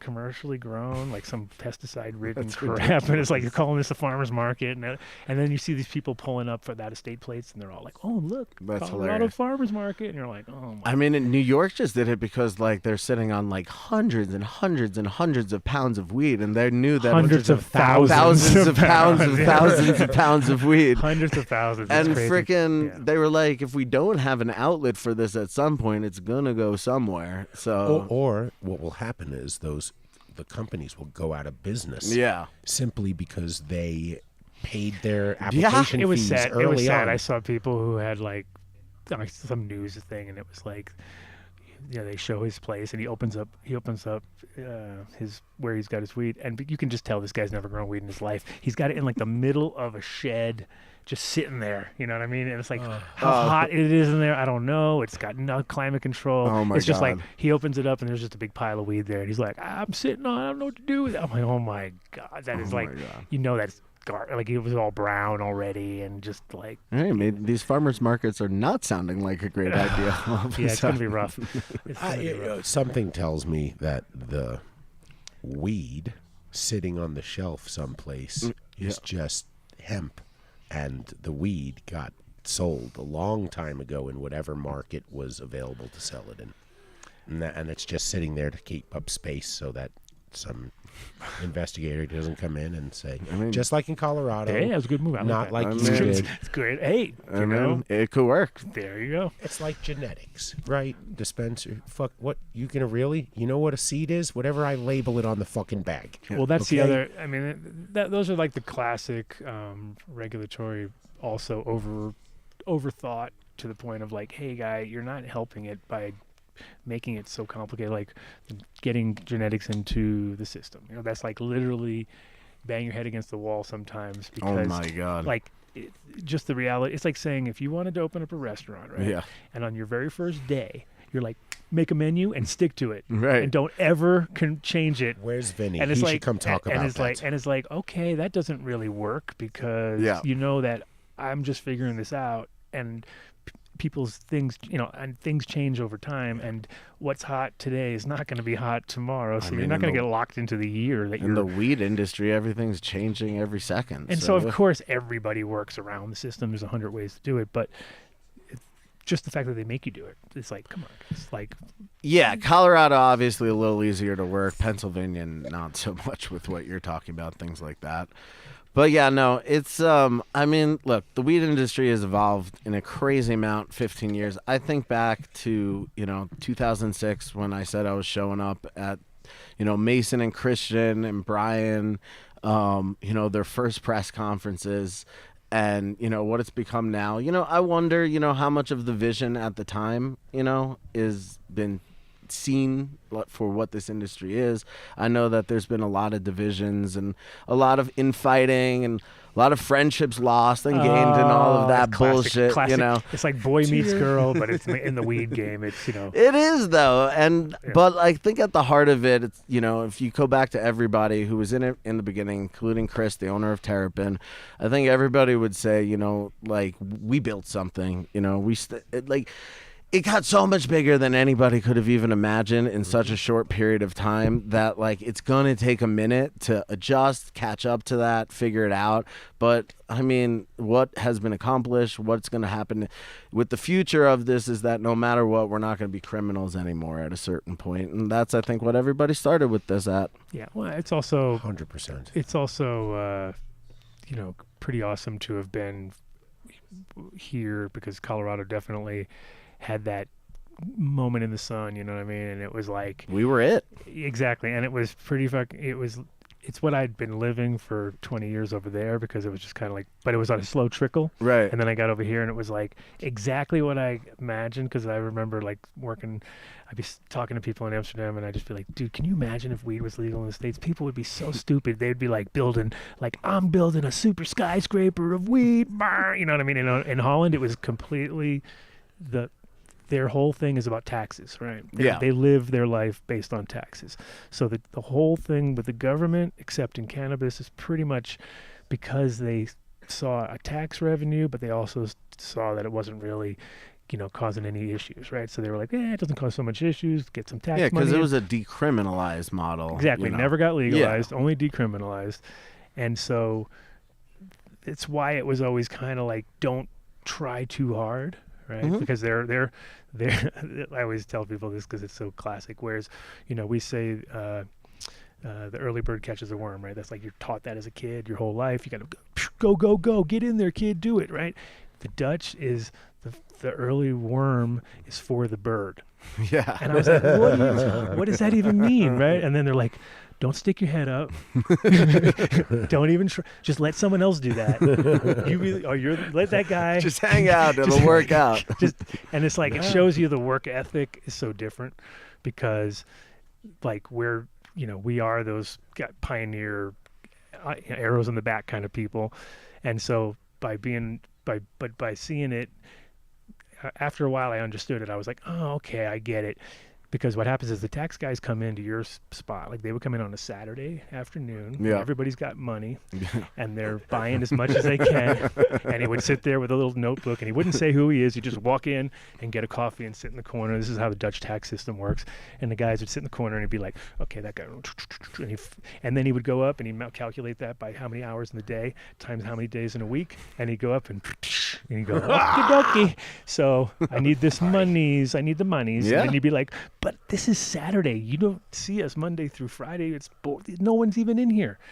It's weird. Not my problem. You know what I mean? Like, and they don't, even if you showed them your books, they would, if you were like on the other side where you're like, dude, for real, they wouldn't care because they would be like, how do we know? You know what I mean? It's like, Yeah. it's the classic, and the Dutch are really good at it. So I got to watch that. So then coming over here and seeing how it was done on a American style, it was like even more like put your hand up in there as far as you fucking can reach. Well, and we were try- talking about 280E earlier. That's literally. Well, it's the same over there. Same thing. Yeah, yeah. That's the so they do the same thing. They don't give them any tax breaks on anything. So Yeah. it was kind of the same. So I was used to that. I was used to a lot of things. It was like kind of like you got used to it because you were treated as a second-class citizen in Holland as a cannabis consumer, as a cannabis Interesting. owner, shop owner. Like they couldn't get a loan. You couldn't get any kind of government help. And the whole thing about Holland is it's all government help. Yeah. Like everything It's a is socialized It's country. everything. Everybody gets Socialist. something except, oh, you want to do weed? No, we don't give it to you now. And you're like, fuck. There's So no weed for you. there's no, or it's kind of like how It's not possible. if you're growing weed, you never answer your fucking door, right? You're just like, fuck it, I don't even care. So how many times has there been a important thing that you missed out on because you're just like, fuck it, I'm not even gonna look. I'm just gonna wait until they stop hitting on the door, right? And then nowadays, you might feel a little bit more comfortable, but not, it's still ingrained in me 100%. Still ingrained. I'm like, fuck it, unless you're invited. We don't answer the door. Sorry, that's just the way it is. So earlier, both of you said that Colorado was it. We were that for at a that minute, moment. right? At that moment, for sure. But it was were great. we? But were we? Let me. Well, in terms of legalization and Yes. and moving towards a retail model, absolutely. but also rushing to pick some set of rules very quickly just to get it out there without really thinking of the implications. Because Great point. We kind of did the 6 plants, 2 ounces. We included local governments being able to opt out from sales of it or cultivation. That's a little tough in Colorado because we have, it's a home rule state, as they say. I hear you. I'm just saying we did that though. then look We at the- accepted And it. no focus on diversity efforts, on Nope. equity, on how to lift up the people who are actually harmed by the drug. Or the word social equity became like a buzzword for the weed industry in like the last few years, right? Colorado wasn't even thinking about stuff like that, and now, sure enough, down the line, you've got black-owned delivery companies that are trying as hard as they can to be able to deliver without having to be tethered to a dispensary because we didn't think about all of this stuff. So you make absolutely, it was the sentiment was we're going to be the first and we just have to get it done, but do it in a way that it's not going to implode. And I think from that standpoint, we were successful. But look where we are now. Now we are not the leader. No. We have no Agreed. tourist dollars coming in at all. I we totally had that agree. 5 years, man, where we were the canna destination. They were companies building, what was that, bud and breakfast? They had all these targeted businesses around that were canna friendly that you can come stay. We had 420 tour bus. High Times was coming here and throwing cannabis cups where it was open consumption. And then it's like 2015. Like we were talking, like something happened. Like all the money flooded in. They didn't get rich enough quick enough, so they soured on it, and that was it. 100%. I just think it's like I watch when you talked about Pennsylvania. I didn't know. I mean, I really didn't know how fucking backwards they were. And I'm sitting here the whole time going, really? The later the state comes on should mean they have the most refined, think. friendly, legislative and consumption and consumer integration. Well, the crazy part is, You is would like, think. the crazy part to me is that the tax implications from they're losing by not allowing us to have places to go and smoke cannabis and be safe off the streets type deal and not get in trouble and not break their law, because there's never been a situation that and it doesn't make any sense to me again because there's ways to do it. It's just by relaxing a little bit, and it's not even that big of a deal, and that's why Holland thrived for so long, is because they just had that little bit of ability to eat. Because the whole thing is the Dutch don't like weed. They don't like the smell. They don't like 90% of them don't like anything about it. But the small percentage that do, that actually are in the industry, are like I said before, they're second-class citizens, so they have to learn to deal like that. But it's like they still make a fuckload, like so much to the point that it's crazy. And just like those states, like Michigan is nuts, like the amount of money they're pulling in. Michigan's super interesting because there's actually a ton of people buying weed in Michigan. A lot. But like I heard big numbers. Like, yeah, didn't they have that's $1 billion not- this year? I actually think that is correct. 300. Yeah, I think I saw that. 300 per quarter. I was like, It's not that people aren't buying weed in Michigan. So Michigan is a perfect example of going the other direction. So like, yeah, Colorado probably was like a little too tight, at first when it came to things like that. But Michigan eventually, like very quickly into the program, was like, here's an application, fill out, check the boxes. Right. It wasn't like some of these applications I write, like New Jersey, whatever, like it feels like you're running for mayor. Like Michigan was like, yo, you fill up the application, you get a license. And they started just pumping out licenses everywhere, like 700 grow licenses in a year kind of thing. Mm-hmm. And sure enough, what happened is the price just started collapsing. Yeah. So like dispensaries are selling weed, people are buying weed. They're everywhere, and the price of weed collapsed. The government and the business were not in alignment. Never. The government looked at, holy shit, 700 applicants at how many $1,000 an application? I need this program funded right now. That's all I fucking care about. I don't care if your program fucking works, if you sell weed. I know I need to fund this, so I'm going to use that money and put it here. And that's it. They don't look, it's like a sales program where the company's goals and your salesperson's goals don't align. So the salespeople don't sell the fish when you have to push the fish. They sell the veal because they make more money off the veal all the time. So if you don't incentivize them to work together, then they'll never work together. Yeah, that's the exactly right.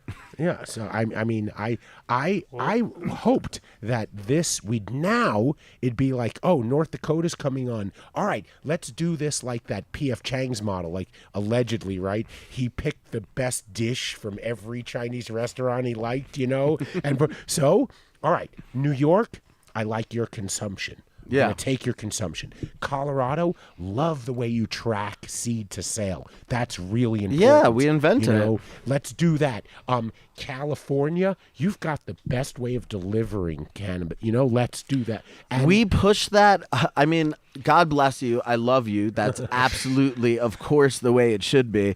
Don't think that everybody pay attention. This man knows what he's talking about. Don't think that when we go into every new market, that's not the first thing we're saying. This was done right. Take a patchwork. You're dealing with bureaucrats and politicians, and they all want to put their own fucking stamp on it so that they can feel like they did something, right? And so they toss it all out, and they start from scratch, and they just have their own ideas, and they go there, and that's how bad ideas are made. Yeah.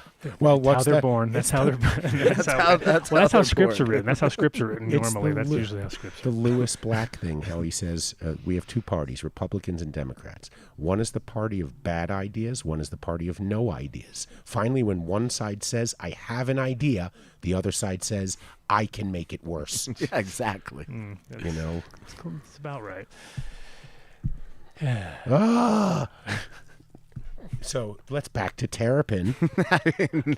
I mean, I'll hang out for a while. Yeah. I remember when I used to buy 510 threaded cartridge oil from you guys like it was going to be gone the next day. Like I would come in and just the half grams. Oh yeah, no, you had the full grams. Yeah, fuck, this is a while back. No, 510 is that like that big? Yeah, and you were first mover in. We were in first oil. mover with a lot of things, but largely just because we had to be. There was nothing else. Actually, our Terrapins, we were one of the first. So the Terrapins are our little joints. We did those. I'll fuck it up. I don't know how many years ago, but quite a few years ago, and like it was still back in the day when you went in and you bought a cone, and like it seemed so obvious that like there should also be packs of joints. We were one of the first to do that too. Still the most successful product that we're selling. That's great. Well, it lit just the name, you the know, it Terrapins. works. It works towards it. So let's get this out of the first Dead show. My first Dead show? Oh, bro, dude, 81. I did not. I know I shit. was born in 81. I did not get to see. I did not fucking see the Dead, dude. I'm not that cool, man. No, It's like you're 81. He was all No, like, what? you're gonna. You're I'm like, gonna. you have me by like 17 years. You're gonna hate me more because No, 7 years. Fish is my band. That's I don't hate. No, That's the one that I've hold on, gone pause, and seen pause, for hard way, stop. way too many times. Just because I can't, the fish doesn't do it for me. Yeah. doesn't mean I don't see the value in that. That's a thing. They have millions of fans.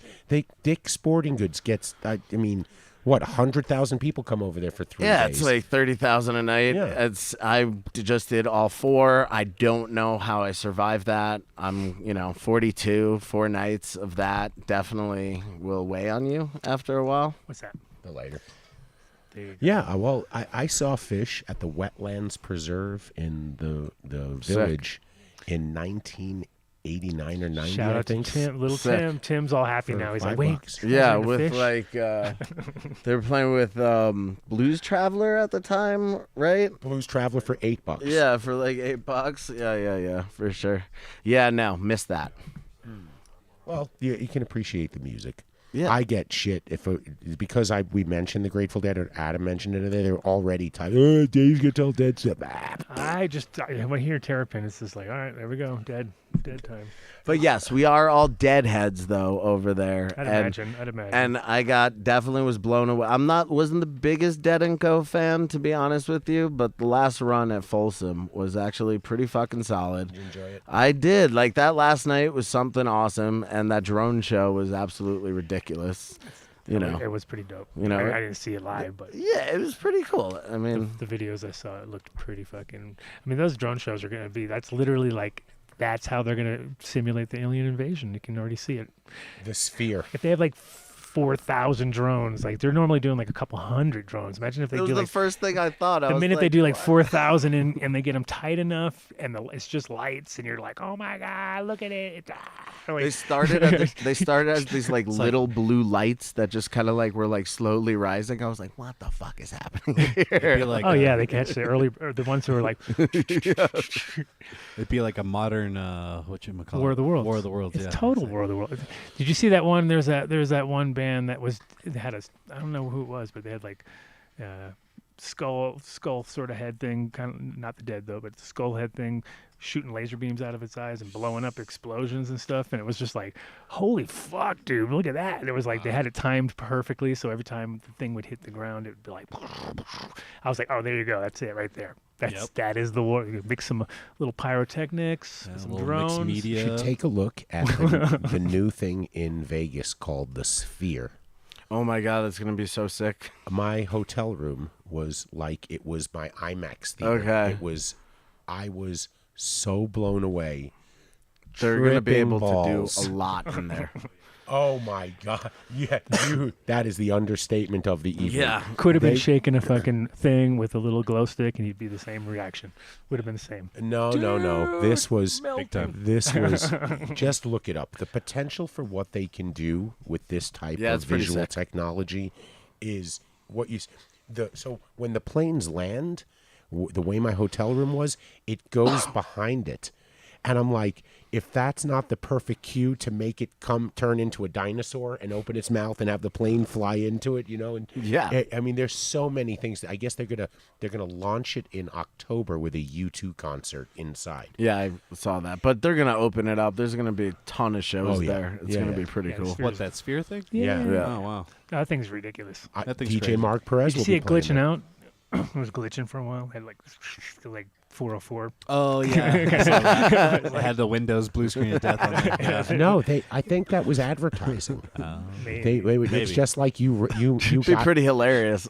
you got Mark to read James Bean's AI thing. I mean, it's just like that. Did somebody really steal Jason Harris's Jerome Baker Glass 10-foot bong, or did they just say it was? What? That would never happen. That would never happen, right? Come on now. No such thing. But Pete, Thank you, man. I No, mean, you thank are you. really welcome anytime. You're the way you talk about my ability to ask a question is just fantastic. You come back anytime. That is my communications professionalism there, Comms. you know, comms, as we were saying. No, I really appreciate you guys having us. Like I said, you know, we're all OGs. We've been around doing this a while. You know, Terrapin's doing daily deals at this point, you know, and what do you so tell? Oh, Go. there's So, deals. every The word day deals. is every day is a different deal. You know, you just got to walk in and bud tenders will walk you through it. We're always changing it. Prices are obviously very affordable these days, but we stayed true to our brand. We always knew that quality should always come first. So, you know, it's always top-notch stuff. We got a couple of different brands. There's Terrapin Care Station is our stores. There's Double Bear, which is our concentrates and vapes. And then Terrapin Whole Flower as well as the Woods is our premium flower. So check it all out. The Woods. I said The Chris Woods. Woods. Yeah, that I swear it has nothing to do with that. Yeah, no, it has to do with that. Yeah, and which is really popular because those come in those like Terrapin boxes. I'm I sure was that talking came about. from like the classic. Whenever you own a business, or a foundation. You want to put your name on it? no, Or a not even- foundation. no, not even that. Not even that. Just that so many people use the hey man, I know fucking Woods man. You're like, okay, then it becomes the Woods deal. It's the same thing. It's like the Dunn deal. The Dunn deal is the same thing. It's like, We did it more. Go get lost, wander in the woods is really what we're going for with that. that makes sense. That's a good excuse. But yeah, no, a pleasure. TerrapinCareStation.com menu, all that is there. Any chance of getting a done deal promo code for anybody who might be listening who I will wants to patronize? I will bring it up to the attention of our marketing director the second I'm out of here. Basically, the the person who comes in there and asks for the done deal, they get like it just turns into like when you won the shopping spree. You get one and you get one and you get one. everywhere around you, it's like, oh my god. You know what? Come on. This is how ideas are birthed, right? Maybe if someone It's not the worst idea. at Terrapin, anyone says, and by the way, can I get the done deal? The bud tender pushes a button, and everyone gets the done deal in the store. Well, I'm going to talk to marketing about you that go. one That's a good for one. sure. You know? There you go. Then everyone's like, what's the done deal? And you're like, dude, Oh, done deal, man! you've been done dealed. You've been done Confetti dealed. comes down, Yeah. They get balloons the done pop deal. out. Oh, yeah, no, yeah. I'm in. I hear you. I like all that. I like this. I like that. I'm sure we can work something out. But even just an extra. What's also funny too is if people, you could have them say like, when they ask for the done deal, tell the person to look really concerned, and say, "I'll be right back. I have to go talk to the manager," and just get them all nervous and like make them wait for at least 5 minutes while they're like, "The fuck's up with this done deal? Did I say the wrong thing? I think I said." That's fuck." amazing. Oh, one thing I actually will plug. So this Sunday we're doing a car show down at our 33rd location in Aurora, and like we have people registering their cars. They'll be voting on. We'll have some like hot dog IROC? stand and When stuff. is it? When is this? What is This Sunday, 10 a.m. If you're registering a car, 9 a.m. it starts the drive-in. It's at our 33rd location in Aurora. Ooh, it's And very symbolic. yeah, and yeah, it should be a fun time actually. It's supposed to be a nice day too. Classic cars are fun. And I also we want happen to. to know somebody who IROC? just happened to might want to win. What kind of prize are you talking about? There are prizes for the cars. There's Yeah. custom-made trophies. Because he's gonna there's win, so I just swag want to stuff. know. I want to know. Anybody before who he wins. registers gets 10% off at Terrapin for like the Okay. whole month of September. Blah blah blah. Oh wow. There's blah, discount. blah. There's How much blah blah blah? There's are we talking discount. About here? That's like Are we talking like that's this like much blah blah that's blah like or that much blah? that's like Seinfeld. Yada yada yada. Oh, yeah, yeah, it's like we the know. yada We- yada yada. We're very yeah. we're very into the into the yada yadas and the. But the pool was cold. That was the one on. See, nailed it. You know about Nailed it. shrinkage, right? And you know, you guys stayed open through the whole fucking pandemic. Yeah, we stayed open mean- for 15 years. But that broke a lot of businesses. It did. A lot went out. The weed industry actually saw like some really good times actually during those years. But right yeah, after, you're not wrong. Boom. Yeah, no, for sure. It We're was proud of crazy it. because it was like one of those deals where obviously people made a lot of money, sold a lot of weed because there was nothing else. You know, it was like and people were getting money in, and they were just cash that check and go down and spend it on weed. So there was this crazy bump. Yeah, there was a lot of that. And so it was kind of one of those dual-edged things where it was like, great, you're making money, but it was also like can't go out and enjoy it. You know what I mean? Couldn't do anything with it at that point. Well, so sitting at home isn't always the worst thing either. But yeah, and we'd love to extend an invitation to Chris to come down. Yeah, for sure. Anytime. One day that would be awesome. Yeah. And you know, bring Kymi and the whole crew and all. We got our COO is actually a pretty cool guy. Could have fun out here. Well, we should explore some topic like the one topic I've always thought really needs to be addressed in this industry is the whole bud tender thing of anywhere, because think about it, you are like, I'll just pick like a Wana Incredibles type of company, right, that spends millions, I mean some hundreds of millions to develop their product, to market it, to brand it, and they finally get it onto shelf space. Holy fuck, that's a competitive fucking game right there. They get the shelf space, and then they have to rely on somebody selling the product that doesn't work for them. Yeah. They don't know anything about how they were trained, right?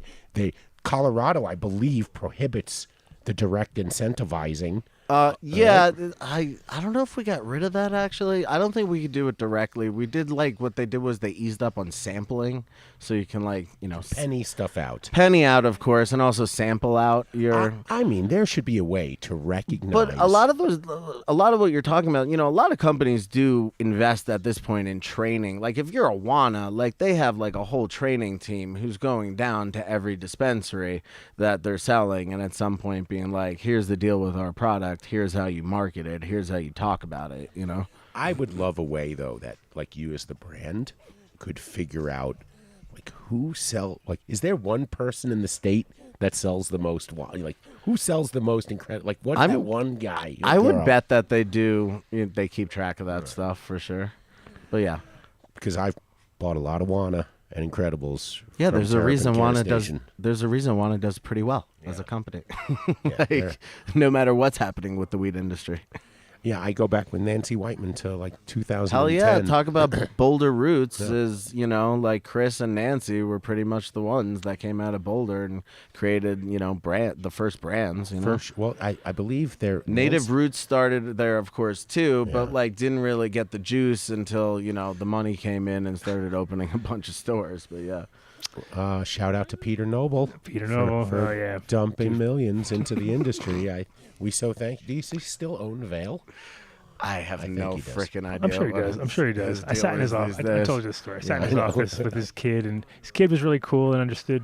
Like, we were there trying to tell him to invest in hemp also, because hemp was going to die if it didn't have need like $100 million to fucking build a factory. How'd that go? Oh, he was like, hell no, it went nowhere. His kid was like on it. His kid was like, dude, yes. Because I was just like, whoever invests the real money right now is going to win, because everyone's going to fail. I was like, the whole thing's not going to work unless there's somebody centralized that everyone can bring their shit to and get something out of it, because otherwise it's just going to turn into this exactly what it did, which is a bunch of, you know, hemp left on the field. Everyone went for CBD anyway. That was like when it was... Before that was like when I first got here, and I didn't even think about CBD. It was just like, it wasn't even on the radar yet. It was just kind of barely there. And then I said, no, industrial. You got to grow fucking 10,000 acres. You know, it's got to be. Well, you had a hemp clothing company at the time. It was. Well, you're competing with China, so it's like you can't fuck around. You know, it's like you're not going to do like, everyone's going to grow an acre. No, someone has to put the big money in. Be Big Daddy. I mean, a lot of the things I talked about, I don't have to tell you from the hemp industry side of things. It just happened faster and earlier, to be honest with you. Well, I think, for what it's worth, that whole flash in the pan of CBD and hemp just furthered the education of the masses that cannabis actually has benefits other than us sitting here getting stoned. You know, there's something. We're in a weird time now too, where it's like we don't see it so much because we're in Colorado. But if you go to other states that aren't either have medical only or no program at all, there's so much THCA shops, like just like, you know, whatever. Totally. And you're like looking at it like, are you fucking kidding me right now? It's just like, how is this happening? It's like 2009 first time going into shops here. It's exactly the same vibe because it's like walking into somebody's place. You're not even 100% sure it's actually a spot until you see the jars, and then you're like, oh, that's all THCA? And it's like, it's so... I get it. There's must be so much line crossing going on in every direction. 100%. Because at this point, there's like really good looking weed that's supposedly, 0.3 or under, and you're like, okay, really, but No, I'm with you. yeah, it's crazy. So so there is that whole. I think We'll have a whole show on that soon Well, because there's a I'm sure you will. reintegrating. Well, I think this is why hemp and cannabis could, like, without, like, either one of them on their own almost couldn't do it without the other one, because like hemp would have never gone as far as it went if it wasn't connected to cannabis, because people just wanted to be part of that and see fields of fucking something that looked like weed. You know what I mean? Knowing that they're not going to smoke any of it at the time. Then all of a sudden it shifted into like, actually, we can just select for this, and then it does, and to the point where, again, it was kind of like one of those deals where 20 years ago, if you could have just got on that train or those freak show strains or these other weird things where they're like, there's now we have all these possibilities, but it's supposed to be legal, But back then you could, I don't know, it's just weird because like now I think hemp got to confuse the man enough to the point where now they're just throwing their hands up a little bit and they're like, whatever, and that's why so much shit slipped into. Yeah, I mean, there was a time when everyone was rowing in the same direction. But like, Well, we're there right at the beginning of the industry here in Colorado. There's 750 businesses all doing exactly the same thing. Yeah. Hey, you're looking at your watch. You got. I am. I'm because otherwise I'm babysitting so that Samantha, who I think Samantha Walsh, my girlfriend, also weed industry rock star. Wait, yeah. The hemp. She does a lot of hemp stuff. Yeah. She does the cup, right? Well, she does. She was working. So then back when you were reporting, and she was. Now I get the whole picture. Yeah, you got it. It's all coming back. Now it all comes. It's all coming back. Yeah, anyway, her birthday. She's going out with the girls. I'm watching the kids. Get out That's here. awesome. That's awesome to hear. Thank you so much. It was an honor. TerrapinCareStation.com. If I knew that out of the beginning, the whole conversation would have been different. Thank you. I'd be like, wait a I minute. purposely waited until the end. Good move. Good move. You're the man. Smart man. So Samantha actually started her whole hemp career at our spot, and she came through my mom's friend Susan, who knew her on Facebook, and was like, "Hey, you should meet this person." She works for at the time he was a senator, so she worked for Polis, so she was and so it was like, oh, cool, I'm in with the senator. That's how we did that's how the whole flag thing came into effect, getting him the flag to go out on the Senate floor. It was all Samantha Walsh. So Samantha. So basically, they asked her if she knew somebody who could make a hemp flag. She said, I do. She called us. We called Sheldon. Sheldon printed us up. We had to have it in 24 hours or something crazy. It was like the do-do-do-do-do. We like run like crazy. We got material from DOS. We gave it to Sheldon, had it printed. Then my mom stitched it. Literally, she's like sitting there. Shout out to Ace. Stitching up the American flag right out of hemp, and then we give it to back to Sam. Sam gets it to another guy who hands it to Polis as he walks on the Senate floor. He goes out on the Senate floor and he holds up the flag and he goes, "This flag is made out of hemp," and it was like, what? Oh. And then we got to fly the flag over the Capitol on the 4th of July. So it was pretty dope. Patriotic. I mean, come on. Does it get any more patriotic than that? My mom I just got back to America. I've been here for 1 year. Now my mom's sewing the American flag to be flown over the fucking Capitol. What was the name of the woman who sewed? Who's credited? Betsy Ross. Yeah, that's her. That was my mom. My mom was the modern day Betsy Ross. That was pretty funny. And that was at our house in Golden, and she was like hammering in the grommets. The grommet hole things. So I got some pictures of her like whacking hitting the grommets in, and it looks like she's back in the fucking 1800s or something. It's pretty dope. I was like, this is pretty cool. Somebody's got the little forge going. Yeah, but anyway, so Samantha was always our connection to Polis. So she worked for him before he was. Well, he was a senator, so he was already something. And so she was up on Cap Hill. So obviously now it all makes sense. He was reporting and now there's a child. Now there's a child. They Yeah. made a baby. What happened to? We should have had Globby on for the last few minutes of the show. Take some We dabs. still have like 30 minutes. Your sense of time is off. I'm today. all fucked up. He's like, and we're done. No, And I it's don't. over. I would do this show 4 days a week, 5 days a week Well, if you wanted. You can still do the Mark Dave. wants to I think throw I think something at me Finkelstein right now. will watch every day, right? Finkelstein will Oh, be. yeah. Yeah, he'll be there. Oh, yeah. We already know who's going to be watching the Dave show. Yeah. Finkelstein. Well, he wants a AI update from Dave every week. An AI update. Yeah, because from you're talking Dave. about AI favorably. Ooh. And he said that he would trust an update of AI from you weekly. Dave doesn't have an update. That's the problem. Look at him. About AI. We're all fucked. They released it too soon, and Oh. well, It's going to take over the earth. I'm listening Well, to here you what go, my Finkelstein. There's your update. There's your update. No, I just watched the South Park episode about AI. It explains it all perfectly. Right. And what is that? That they released a very powerful tool with little to no training to the community, and then they did what they always do. They found a way to blame kids for actually using the tool available to them to do their schoolwork. And then they had to threaten kids with expulsion if they got caught using AI. And now they have the anti-AI reader, right? That you can take something and plug it in, and you can find out if AI actually wrote it. Nice. Of course, they already have that, though. Well, but What if I just happen to write like AI? Like, what if, like, Shitty writer. yeah, I'm just like a super Very shitty flowery. Skynet writer. You just talk like in big circles. wait a minute. I thought that's what Flowery having circles. a tool is for. You know what you can do better with a hammer? Hammer nails Yeah. than just having your hand, right? So why are you getting blamed for using the tool? It's a tool you gave to kids to do the work. Yeah, but they didn't make that paragraph. The best part is that they'll be better at it than any of us. Exactly. In any way, shape, or form. I 'cause we're sit not down even and paying I write my paragraphs. You right? Yeah. What? Yeah. What's wrong with you, man? He's a poet. They got AI, bro. You could just talk to it. You don't even need to write. What are you crazy? No, I haven't used it at all. I'm totally I haven't like touched it. I'm trying to be like not. I'm Like afraid. I did use it like when Scared. I got it. Like Yeah. tried it. It was like this sucks. It does suck. Like man. everything sucked, and there was not. And then I kept looking at these pictures that other people were doing. I was like, "What the fuck are they doing that?" And I was like, too much work. How could we use it to benefit the cannabis industry?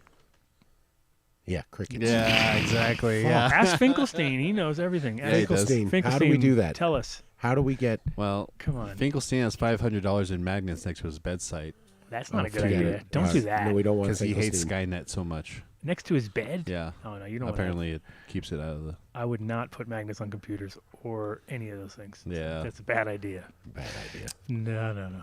Yeah. Bad idea. Okay, so we know who to go to for bad ideas. Then. Yes. we have a Yes. go-to guy. He's been full of them. I mean, Dave has been our guy, but right. now we have a new guy. I mean, I thought it was a never-ending well. Goddamn, of the bad Finkel- ideas from. Hey, What do you want? the best Okay, thing is- I got it. the best okay. thing is he's the goddamn Finkelstein. It's a ketchup shit. dispenser. God, Okay, God. that's just a big cup. What? That's you wanted a bad idea. It's a ketchup dispenser that's just a cup. What does that even mean? It's a bad idea. No. Cup of Cup of ketchup. cup of a whole cup. Like yeah, a, that's it. that's disgusting. Yep. right. You we wanted a need bad idea. Woody Hayes says we need a spotlight on the upcoming vote for home grow in Ohio on November 7th.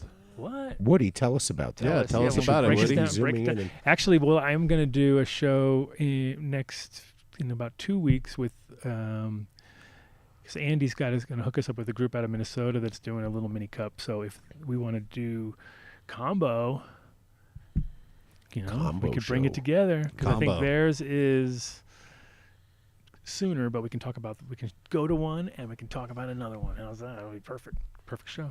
And well, Because it's two places we're not going to be at. It's two cups we're not going to be anywhere near. So we can only see it from far. But the other one's at a glass shop, so it's kind of cool. So it's glass with cannabis. Nice. And if Woody tells us what's up, we'll know what's up with that thing. All right, Woody. Now, Why don't the you give Woody the Zoom link? So, yeah, Faraday cage is a good idea instead of magnets, probably. Get that wrapped around your bed.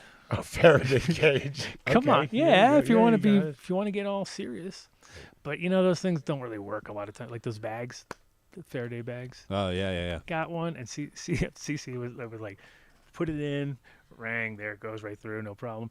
Wrapped it up, 4 layers. Yeah, wait, we all know that I'm a little naive when it comes to some of these things, but What? the guy with the magnets, Yeah. wouldn't it, by the nature of him logging on to Google or YouTube right now to type, wouldn't they go right through his phone line anyway, into his brain through the keyboard? Oh, that's how they do into it. his fingertips right Yeah. now. Oh, What yeah. does it? He's like literally sitting at the computer right now, even if it's behind You're a already Faraday on it. cage. Yeah, you're already in there. It's connected, and they got you. They got you. I'm just, you know, so I don't want to burst your Don't, bubble or don't, anything don't, like that. Don't get them all nervous. Right. We don't want to scare him away. Scared. Okay, so I it's a mean- bill put on by the citizens. Bill put on by the citizens. Oh, that's it.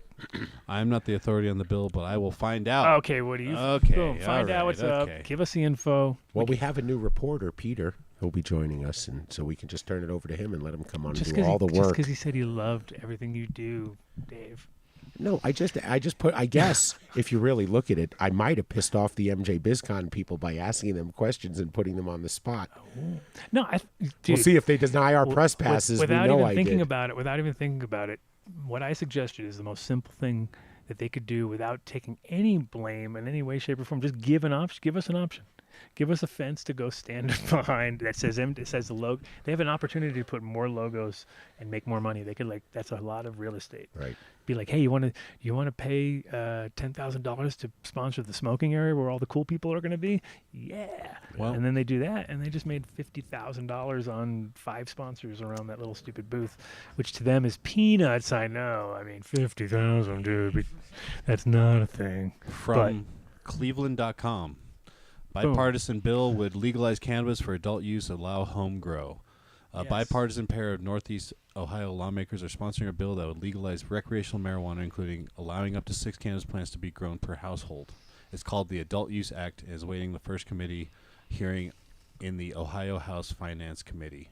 You had me until I heard the 6 plants. I know 6 plants sucks, but common sense, that should be called the common sense law. You should change the name. That's the first thing I would do. Change the name to the common sense law. And then they'll be like, what do you mean common sense? They'll be like, well, fuck, 6 plants. That's like duh. But on top of that, they should be very easy to get permission to grow more for different reasons and have a whole list of reasons. And they can be for medical reasons, and they can also be for if you want to do something that's How about- commercial and you want to pay taxes. Per individual, What? 6 plants at any given time in flowering, no cap on Per veg. individual, not per household. How's Correct. that? Yeah, Per individual. per adult in the household. That way, you can do what everybody dreams they can do, which is, oh, there's 6 of us. That means we get 36. So it's And like nothing, that's the way it should be done. nothing. Because then we're all gonna live together in harmony. By just Kumbaya. I was and reading we're gonna- forward. and there'll be a lot of drum circles, and everybody will be happy. Well, Yes. nothing in pre-flower is counted. No, So- no pre. Yeah, exactly. All clones and pre-flowering plants don't count above, and then give like a 2-foot. Stop. No, we're not going there. No, we don't want to go there. Well, something realistic. No, it's 'Cause what does it otherwise people are matter? gonna have 40-foot plants. non-flowering. Doesn't matter. Plants. What if you have a mother? All right. Yeah, Yeah, it doesn't mothers, matter. of course, true. Anyways, so Ohio has a medical program, but it's one of those ones where flowers sold at dispensaries, but you're supposed to vape it. That is a dumb. So that's again. they're another one. considering of adding an amendment to this bill to allow smoking. Okay, so who Yeah. sells vaporizers in that town? And where do you I get? know, right? Like, show me the vapor. Greasy. Show me these devices you guys are all using. Are they all using Mm-hmm. packs or what? Oh, dude, every vaporizer just burns the shit out of weed. Like, I've never used one that, like, you know what I mean? Like, most of them. There's really no. I mean, I guess Bicker and Stoll or whatever they are, the Stores and Bickle. Stores and Bickle. They overthink everything a little bit, but their stuff does kind of work. And I've seen their newest thing, which is their portable unit, which is like, again, where you're like a little too much plasticky, weird something about it, but it works. But they're expensive, and I don't think they're selling that many to the in that state. So, yeah, there's not very many. This the one they used to have that was funny because this is guy Eagle Bill in Amsterdam that was famous because he had this giant like ball this big that came up to a bowl, and he had a paint stripper combo, right? So, and the funny thing is that we taught him at our spot how to do it, and he like like whispered in his ear at the right moment, the right phrase, and I fucking swear to God, I saw it. I saw those words just in his head forever. Like every time I saw him for 20 years, he would say the same thing that I said to him to other people. Like that was his thing. It was like, it's like the essence of the weed, right? And because I said that to him while he was taking a hit, I go, dude, good. And he was like, and he looked at me all like big eyes and was like, oh. And then it was so funny because every time I'd see him, he'd be vaping somebody and he'd be like, yeah, it's like the essence of the weed. I was like, I put the fucking word in there. Like he's going to say it for the and he literally said it for the rest of his life. Like it was his thing, his mantra. And it was just hilarious because it was like I remember seeing the moment when he took the hit, his eyes got big and he was like, you're right. It is the essence of the weed. And I was like, yeah, it's kind of like that. The first hit, after that it's shit, you know, because you want that first little, and then it turns into popcorn. That was the whole thing, is that anybody who vapes, if they like to get high, it doesn't last. It lasts like about 2 weeks, maybe, and if then you're they lucky. Start burning that shit. Yeah, and then you're just like, I can't get any more out of it. There's not, and there's so much weed that you're left with. They end up with these big jars of, but like and then you can see your failures. Like, oh, that was a failure. That one, the top was burned, or like kind of good, bad. Right. He didn't flip it right, and then so that same guy, Eagle Bill, he made a thing called, and this is funny because it was like he tried to make a portable vaporizer, which was using a lighter. So basically it's called a crack pipe. But and he called it the shake and bake, right? Sounds like a crack pipe. I know. It was I remember this thing. And it was a pipe that you would, like, as you're heating it up, you would shake it and it would kind of bounce the weed around in this little chamber, and so it would get hot enough that if you were good, like with a torch, to look. I remember that thing. You It's like like popcorn. and Like Chili's. And so he invented this thing. It came out, and it was ridiculous. It was like one of those things where I was like, "So you want me to stand with a lighter and shake a pipe like I'm gonna look like the biggest crackhead you've ever seen? Like, I'm just shaking the pipe. I'm not shaking. My body's not shaking. I'm shaking It's the the pipe. It's like, oh my For god." effect. And it was funny because he was really old, and so. And he was like a ex-biker. He had a motorcycle accident, so he would walk with a giant stick. He had like a huge walking stick, and he was such a character. And his name was Eagle Bill, and everybody knew him in Amsterdam, which is like, he was like and he ended up working for Sensi Seeds. Very funny, but very funny, very funny. So let's do some more. Yes. Oh, We yeah. forgot. We only did 3. Well, dude, I know. You guys yelled at me for doing advertising. Who yelled at you? You guys did. I yelled because Dave, because he was trying to do things at 5:45. Yeah, I I'm was about like, to- "What are you doing?" I wasn't yelling at you. Well, right I'm about now, to yell at Vinny to get some burnt ends over here. oh That's shit! what I'm talking about. ASMR, the end of the show. That's burnt right. ends. Some Blazing Fire Barbecue at So High Cafe. Come down 4300 West Alameda. If you're a DJ, bringing down some vinyl. We got turntables just set up. You can just walk in, start playing some vinyl. Yeah. Bring your needles if you want. If I you're have really some good, here. if you're really good, you might even get a free burnt end. Yep. If you're really Oh, yeah. If you're really good, you might get one free burnt end. That's one, right. Yeah. one. Yeah, burnt end. exactly. No, But we live maybe a stream half from a here, small so plate. check out Studiozo on YouTube. I'll link that in the chat here in a second here. And, With serving the best of the best. serving the best of the best. We got brisket best, the sandwiches, best, pork the best. sandwiches. We got tacos, sandwich. I'm talking wings, coffee, bro. St. Louis ribs. I'm talking coffee. Oh, We I'm are talking also a brisket. coffee shop. No, we are a coffee shop too. Talking you know burnt that. ends. We're like competitive. We're like in this. We're the only one in the world. No, I think No, yeah, and there's all There's kinds of two. stuff here. Denver. And make sure you come in and coffee order that shop. matcha latte. Ozo. Vinny Barbecue? really likes to make the It's only matcha like two. latte. A matcha It's, latte. it's his favorite thing to make. So just come in and Yeah. just order it. A lot of them. Make sure you order them Yeah. when he's really busy with Yeah. other stuff. Yeah, exactly. But Like- make sure they serve in like 10 other people and Yeah. then order a matcha latte. And then say, hey, by the way, matcha latte. And Yeah. they'll be like, oh, you bastard. You killed Kenny. SoHighCafe.com. Get that pre-order. They start serving barbecue at like 4 and they go late night. So, and you might catch me here playing some records. So 4300 West Alameda. Let's do it. Do it. Do it. Buildasoil.com. Buildasoil.com. 855-877-SOIL. If you need anything for growing organically, these are the guys. And October 20th, we're going to be out there live doing the show from there. Mm-hmm. It's going to be crazy. Where? Well, oh, yeah, that's right. When is that? 20th, October. Okay. And we're going to be hanging out. It's actually Miles's gig, Mm-hmm. and it's going to be an organic cup out there, which is going to be held at Build a Soil. And so it's going to be super sick. It's like the best of both worlds. We're going to be hanging with our homies and doing the show. I've been to the Western Slope, but it's always like driving from Vegas and getting the hell through there and in the middle of the night, never hanging out. And it is amazing. So we want to check that shit out.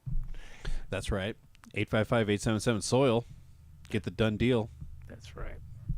Buildasoil.com.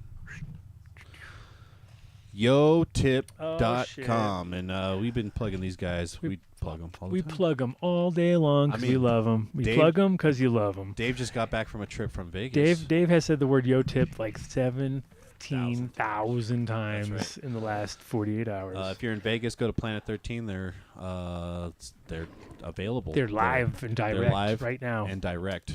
Currently. Somebody right now is 100% being told about yo tips because they're open much. 24 hours a day Some bachelorette party. with grabbing some. 3,000 customers a day, and every single one of them is going to get this right in their face.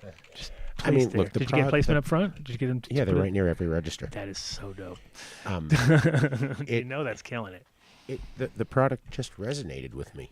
No, it's You know, it's such a good placement too because we're all going to end up being there in a few months, and then we can see just organically we'll see people rolling through them and we'll be like, yep, they were at Planet 13. Rolling through. There will be a wheelchair sales force right outside of MJ BizCon. Think of all the jokes that you guys can make, but it's okay. Yeah. They appreciate it. YoTip.com. YoTip.com. Because right away you're like, we're Done rolling deal at up to checkout. this, we're rolling this, rolling here, Rolling. and then rolling. And this guy's Yeah. rolling a joint, and he's taking it just about as long as Dave would. To roll a It joint. looks like Dave in actual time. Yeah. Hold on, Like I'm that is gonna how he send looks you when this. he's Actual. Yep. Like you're like, okay, you can do it now. It's like I'm watching Dave roll a joint right now. Yeah. Say it again. JW? Say it one more time. Say it one more time. If you're in the Springs, go down to check out Green Farms Medical Dispensary. You're going to have to get a Colorado Med card, but it's going to be worth it because if you tell them that you heard about them on the Dunn show, get the Dunn deal, they're going to take care of you there. He says, "Yeah, watch your toes. We coming." Nice. That's right. I like that. That'd be a good T-shirt. They could wear. Ooh, Like, watch your toes, and then we're they could- coming. No, just when we're coming. Just to watch your toes. I like the we're coming. We're I rolling. like the we're coming too. All right, We're rolling. we're rolling. Well, we're rolling on the back. Yeah. Oh, we're Oh, rolling. we're rolling. Yeah. Watch your toes. Yeah. And the front because I like it. because they're gonna come. YoTip. Because people are like, "What do you mean? Wow. We're marketing geniuses. We're over here. marketing geniuses Geniuses. over here." Okay. Boom. It says that on the shirt too. Oh, it right. has that on the neck. Yeah. Marketing genius. Marketing genius. All right, I'm we'll done workshop showing. this later. Green Farms Medical Dispensary. If you have the med card, go ahead and check them out. Like I said, get the done deal down there. They're going to take care of you, probably more than what they say that they're going to do right here. So check it out. Green Farms I Med. just sent you his new little. I think it's a neon logo Okay. that he has for it. What neon? He has like a big 50-inch piece of neon. Green Farms. No way. He's doing really well. Oh shit. Okay. What GreenFarmsMed.com. does that mean for us? I can't look at it right now, That's so okay.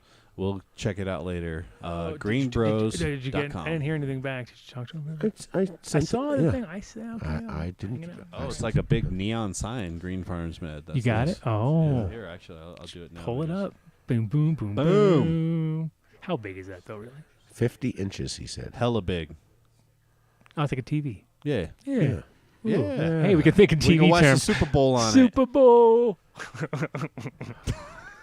Greenbros with a Z.com. You enter Done Deal at checkout. You get 5% off anything they sell, but you're not going to really enter it as a promo. You're going to just tell your sales rep, and they're going to knock 5% off the order. However, you can buy the bucket online. Oh. 10% off the bucket if you enter Done Deal. Great done deal. Green Done Deal. Gree. ApothecaryFarms.com, Colorado and Oklahoma's concentrate-focused dispensary. Right now, they got an amazing deal. It's 8 grams for $100 right now while supplies last. It's all the single source ambrosia currently, so go check that out here in Denver and at the Colorado shops. I don't know about Oklahoma, but yeah, they got some good flavors. I'm smoking on some Gary Payton. I think we got some fruit punch or something like that for Vinny over here, and I don't know what you guys got. Whatever you Can't didn't remember. want. Whatever, yeah. Yeah. I only know the stuff I wanted, so they take care of us there, and they'll take care of you if you let them know that you got the done deal. Got it. I got you. Oh, I'm just double checking. Cough. Phone now. Okay. Phone. Look. 14er Boulder. Check out Garden Select, small batch, hand selected. If I wasn't just coming from the airport to here, I would have stopped by and picked up some Garden Select for us. Oh, Wow. the pain. I'm hearing amazing things. Like, you'll be impressed. That's will. what you heard? Yeah, I'm. But did you hear that they took the name off the thing? Oh. Name off of what? Yeah, I knew that. Yeah. 14erboulder.com. You can place a pre-order. You put Dunn Deal as your code, and you get, I think it's 10 or 15% off. They any burnt those pre-order. cards. That's pretty What they do? sacrilegious. It's get it. No. Okay. 14er Boulder. 14erboulder.com. Check it out. PegasusBags.com. If you grow mushrooms, you're already using these bags, I'm guessing, because a lot of the people that you get your bags from are probably using Pegasus bags. So also, if you aren't filling those yourself and piecing them and doing all that stuff, they have 3 pounds of sterilized millet, $25 a piece. You can get the Done Deal, included injection port, free shipping on orders of $50 or more. Get it at PegasusBags.com. Pegasus bags. Yes, Colorado Fresh CBD. 100% USDA organic. And grown indoors, which Indoors, is in amazing in this and rare in this industry.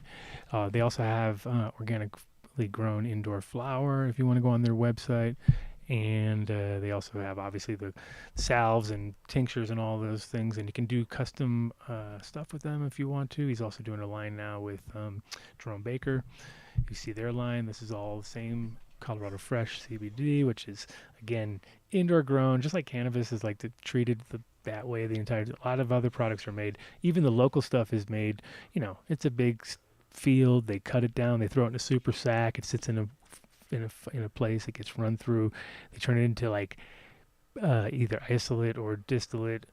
And with his products, they're being treated like cannabis the entire time, hand cut, and all the good things that go along with treating them that way comes out in the end, because you end up with a super superior product, which is what you want. ColoradoFreshCBD.com.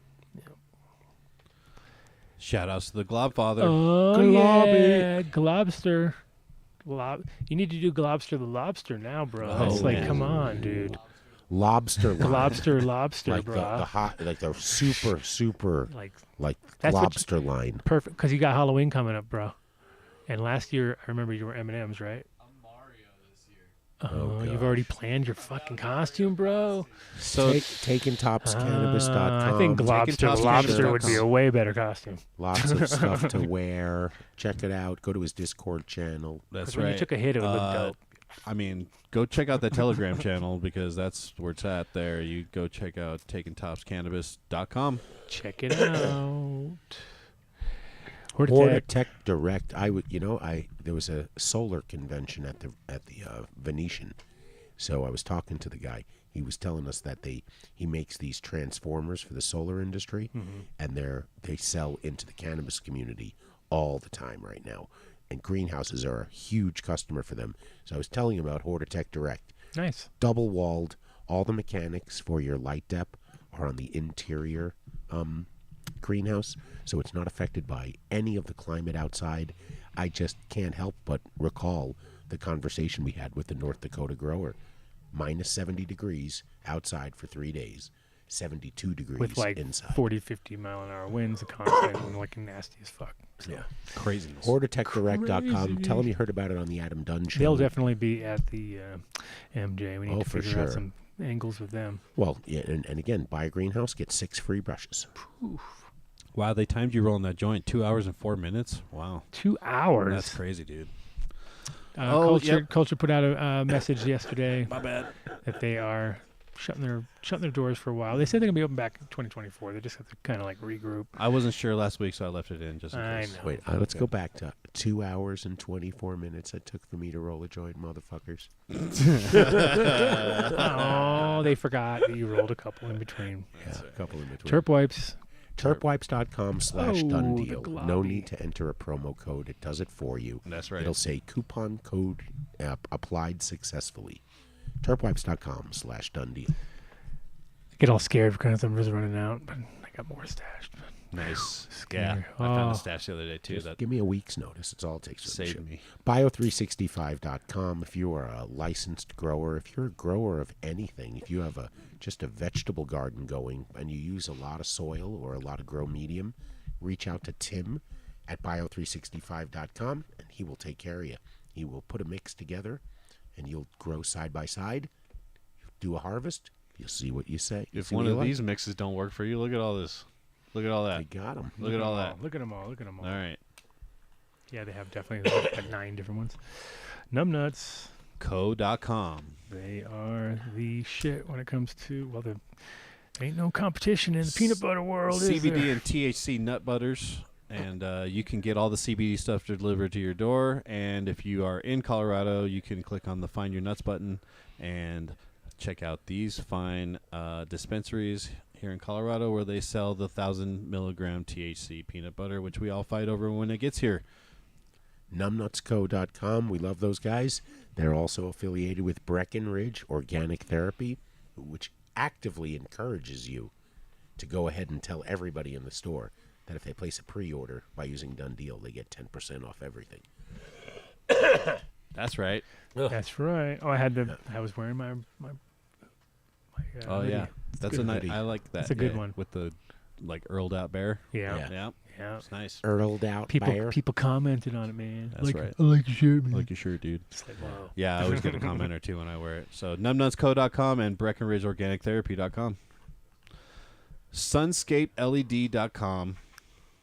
Outshine the sun. Outshine the sun. So gin comes from the mining industry, which has the highest level of safety standards next to, I guess it's pool. You call them water lighting, water electronics, New right? Patreon member.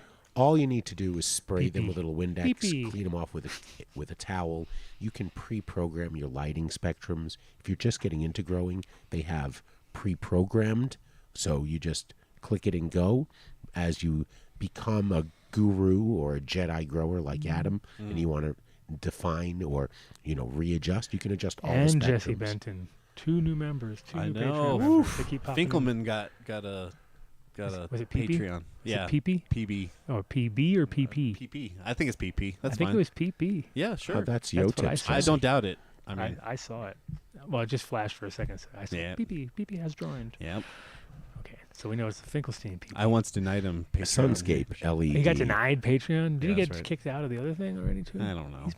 He's been harassed. All kinds of He stuff. can come on- SunscapeLED.com. He can come on and hang out. Yeah. Oh, he's going to. Oh, That's- he is going to. that's the- He's getting his $5. Oh, yeah. He's going to each get his week. $5. That's right. Every week.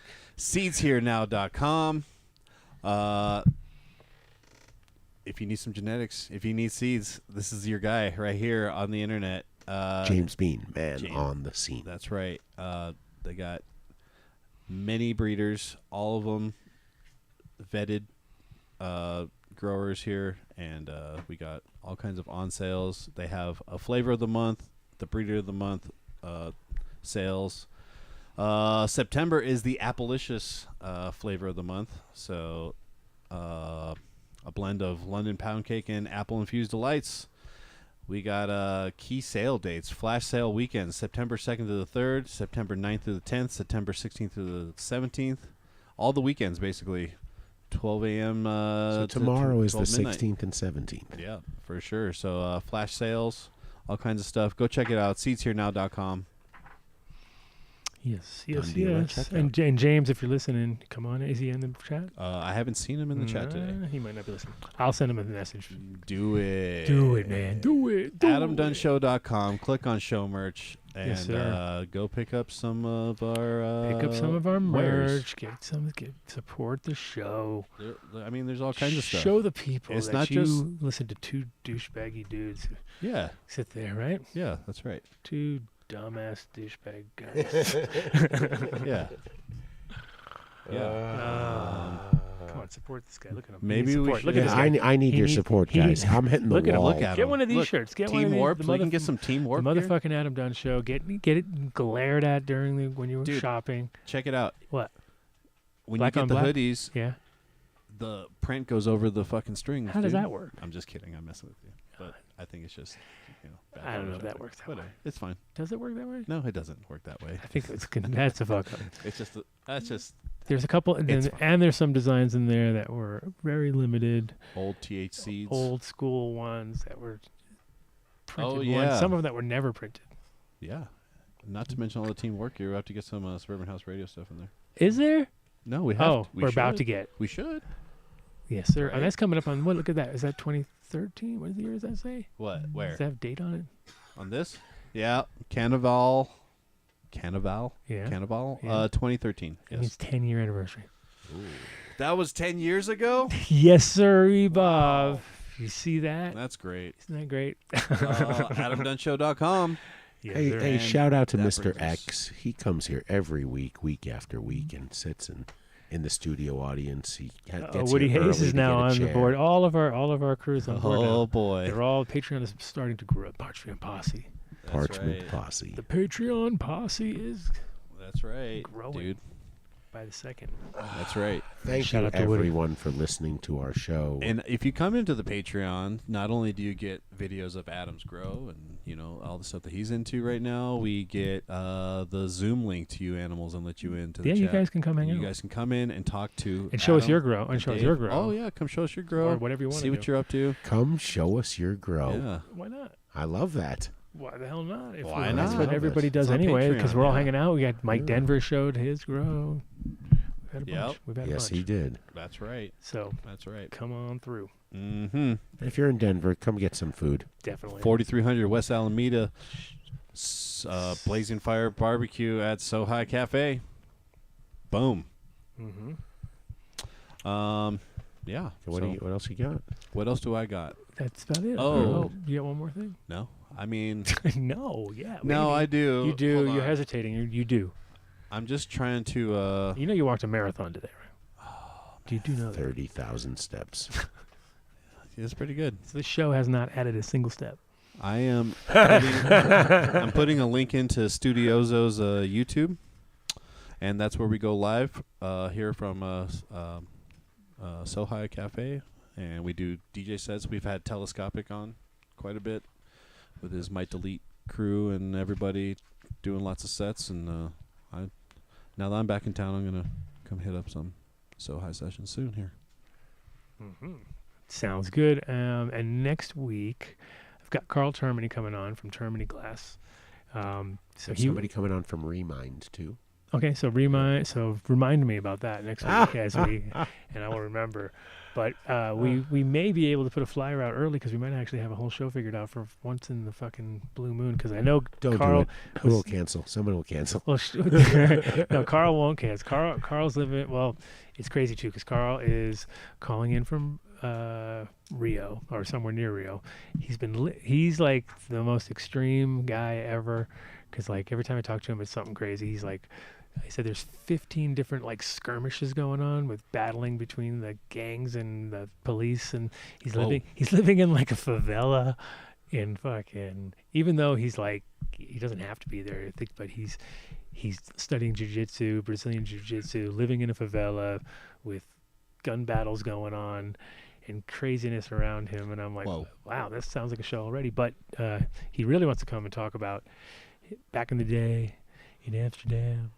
when he was struggling as a glass artist. I mean, he's literally like the guy who is the living embodiment of a struggling artist who ended up like running the Cornell glass division, and like so he went from like there, and now he's living in a favela. So I'm like, dude, how are you doing all this? So he's gonna be. He said he's got lots to talk about. So it's gonna be interesting. He said 3 hours wasn't enough. I was like, Wow. Yeah, he was like. Well, we got the extra Patreon. He said we won't even get through the Amsterdam stuff, and I was like, "Oh, dude, I think we will. I think we will." But nice. yeah. So if you want to hear more about him, I'm sure he's gonna. I'll make sure that he comes on and knows that Patreon is available for him too. So because he said, like I said, 3 hours is not enough. We might have to. Nope. Man, and remind. Yeah, we had a lot to talk about. To remind me. All right. See you guys over there. Peace. Thanks for the support. And the real support is over there on the Patreon, guys. All right. Peace. Peace.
Is a communication to the children to take a trip, to cop out, to groove.